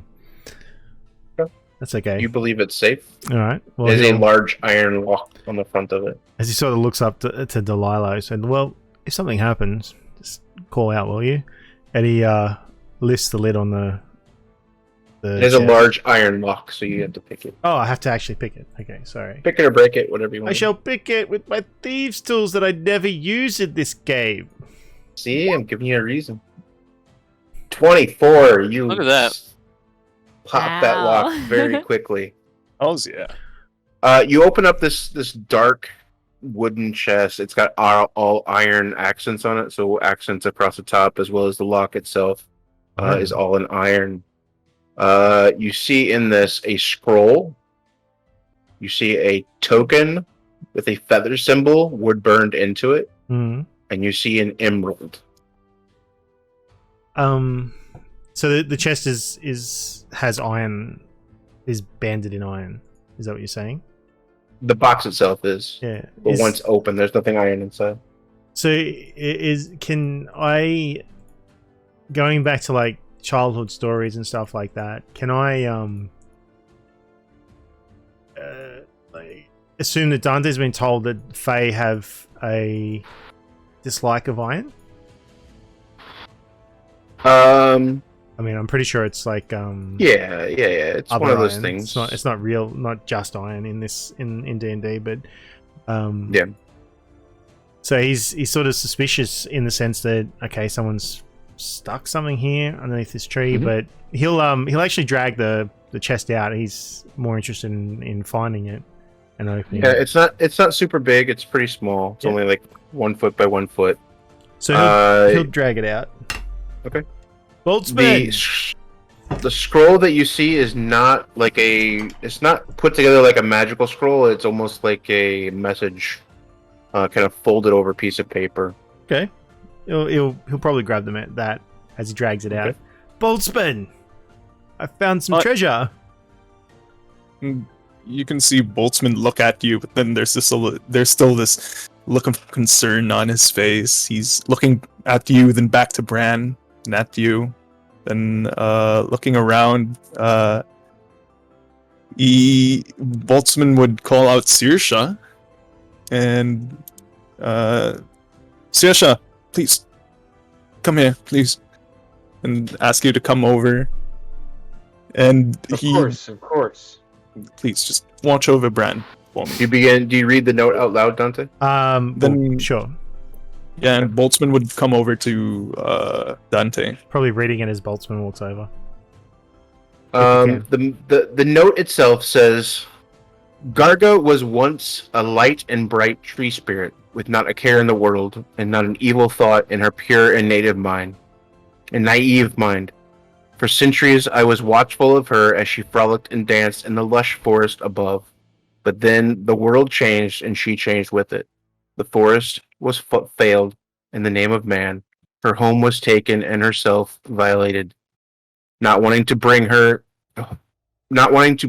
to her Fey home, for chance that she would disrupt things with anger and rage she had now had towards man, I forced her to sleep.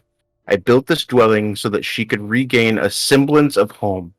I think as she grows more vengeful, I hope that these walls still hold her, because I shudder to think of the alarm that she would cause above.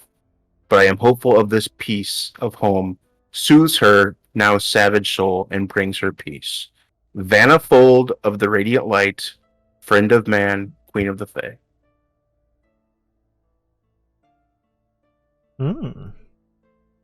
Me might have missed half of that as the adrenaline is going down, and she kind of drops to her knees in a tremendous amount of pain, but kind of tries to look like she's not in so much pain, but she's quite hurt.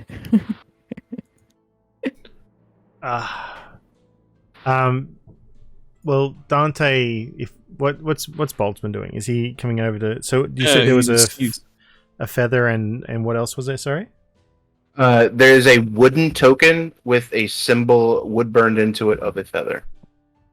Yeah, and seeing this, is the symbol familiar to Boltzmann in any way? It's a feather.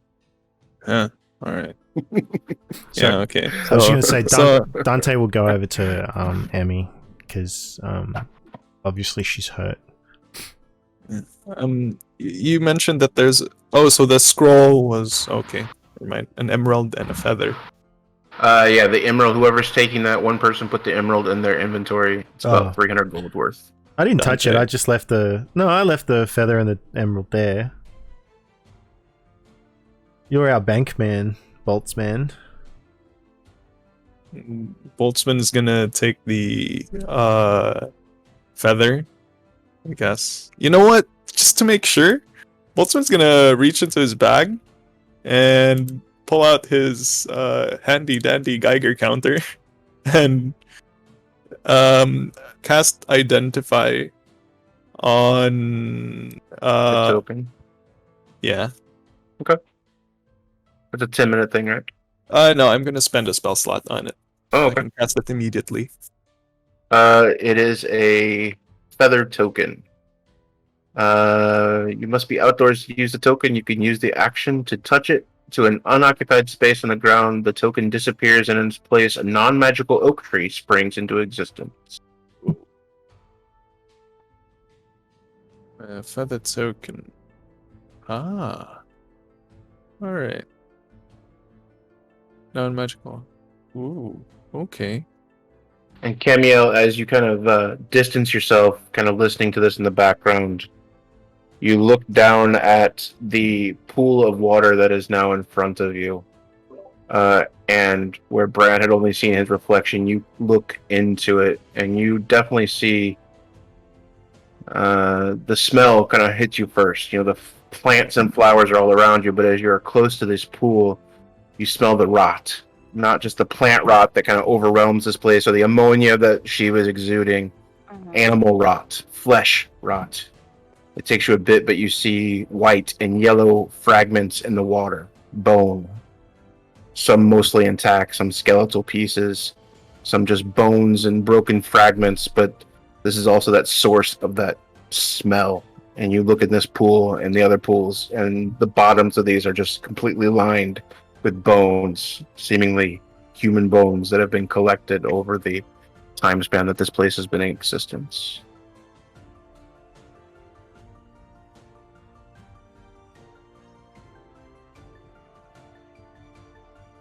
I think you're muted.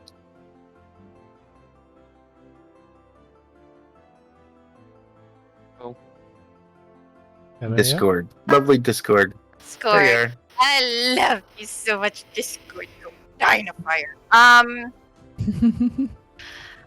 She looks down and sees the human remains, or the bones, and instantly gets up as if shocked. Then looks at the other pond and she sees the same thing. Mhm. But she doesn't say anything. She stays quiet. Things are really bothering her. And she thinks for a minute and then looks at the others and just watches them from afar, just observing them as they're, chatting with each other. If anybody's doing any chatting right now. Oh, Dante's going home to MV. And her brows furrow as she finally speaks up. Think it's time for us to leave? We're wasting Agreed. enough time. Boltzmann immediately agrees. Everybody, let's get out of here. And as you begin to exit, following the same path back out through the small pathway, actually, as you leave this space, Camille, you look behind you and you see the glow of the pink and the purples slowly dim. It's still there, but it seems whatever magic was holding this place, whatever connection that the spirit had to this place, it seems to be slowly fading. And you guys make your way out of the tunnels, back up into solid ground again, and that is where we will leave this evening. Ooh. Nice. Me stole a flower on her way out. Note to self. Give token to Camille. Dan- I'm gonna Dan- forget this. Dante was going to help Emmy bandage up a little bit just to stop any bleeding and stuff. How You're gonna she need- reacts to that depends on where she was damaged and where the creature grabbed her. Well, he wouldn't be too forward. He's going to help. Mostly he just wanted to sort of say, this is the life. Welcome to the group. This is the same as what's in your books. That kind of stuff. But we can leave it till next week. Sure. We're gonna need another spa episode for this one. The one thing that does happen is this is the last evening of level 7. You guys have leveled up to level 8. Oh, baby. Oh baby! I don't I know what can to do do. that attack twice. Nice. Oh, Hard yeah. slog Don't there. say that. Don't say. Oh no, the DM now knows. Aw, man, you're gonna. He knows. He grappled. knows anyway. The You're DM gonna- can look at spec sheets. Look Yeah. at character sheets. You're gonna be Yeah. grappled every time. Well, you know Grappled what? and I charmed. don't need to be grappled in order to use it. Do we roll hit points again? I can't remember. Yeah. What? You I can thought it roll was hit set. points. Oh, you can. You can.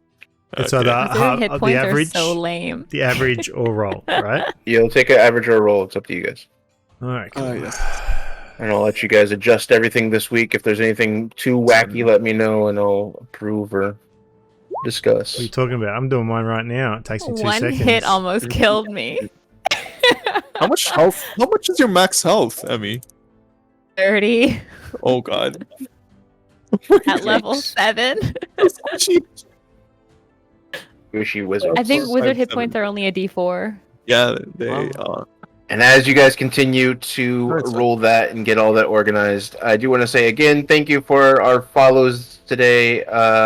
Yesterday, Sasha Green. Today, Filippo Art, Bumper Knox for your sub. Thank you for all of our followers, all of our supporters this week, every week, for being here, being part of the show. If you missed any part of this episode, the VOD will be immediately available here on Twitch, but they do not stay there forever. If you want to catch up with any of our previous episodes of this entire campaign, you can link to our YouTube, search Black Dragon RP, look for our big Dragon Eye logo.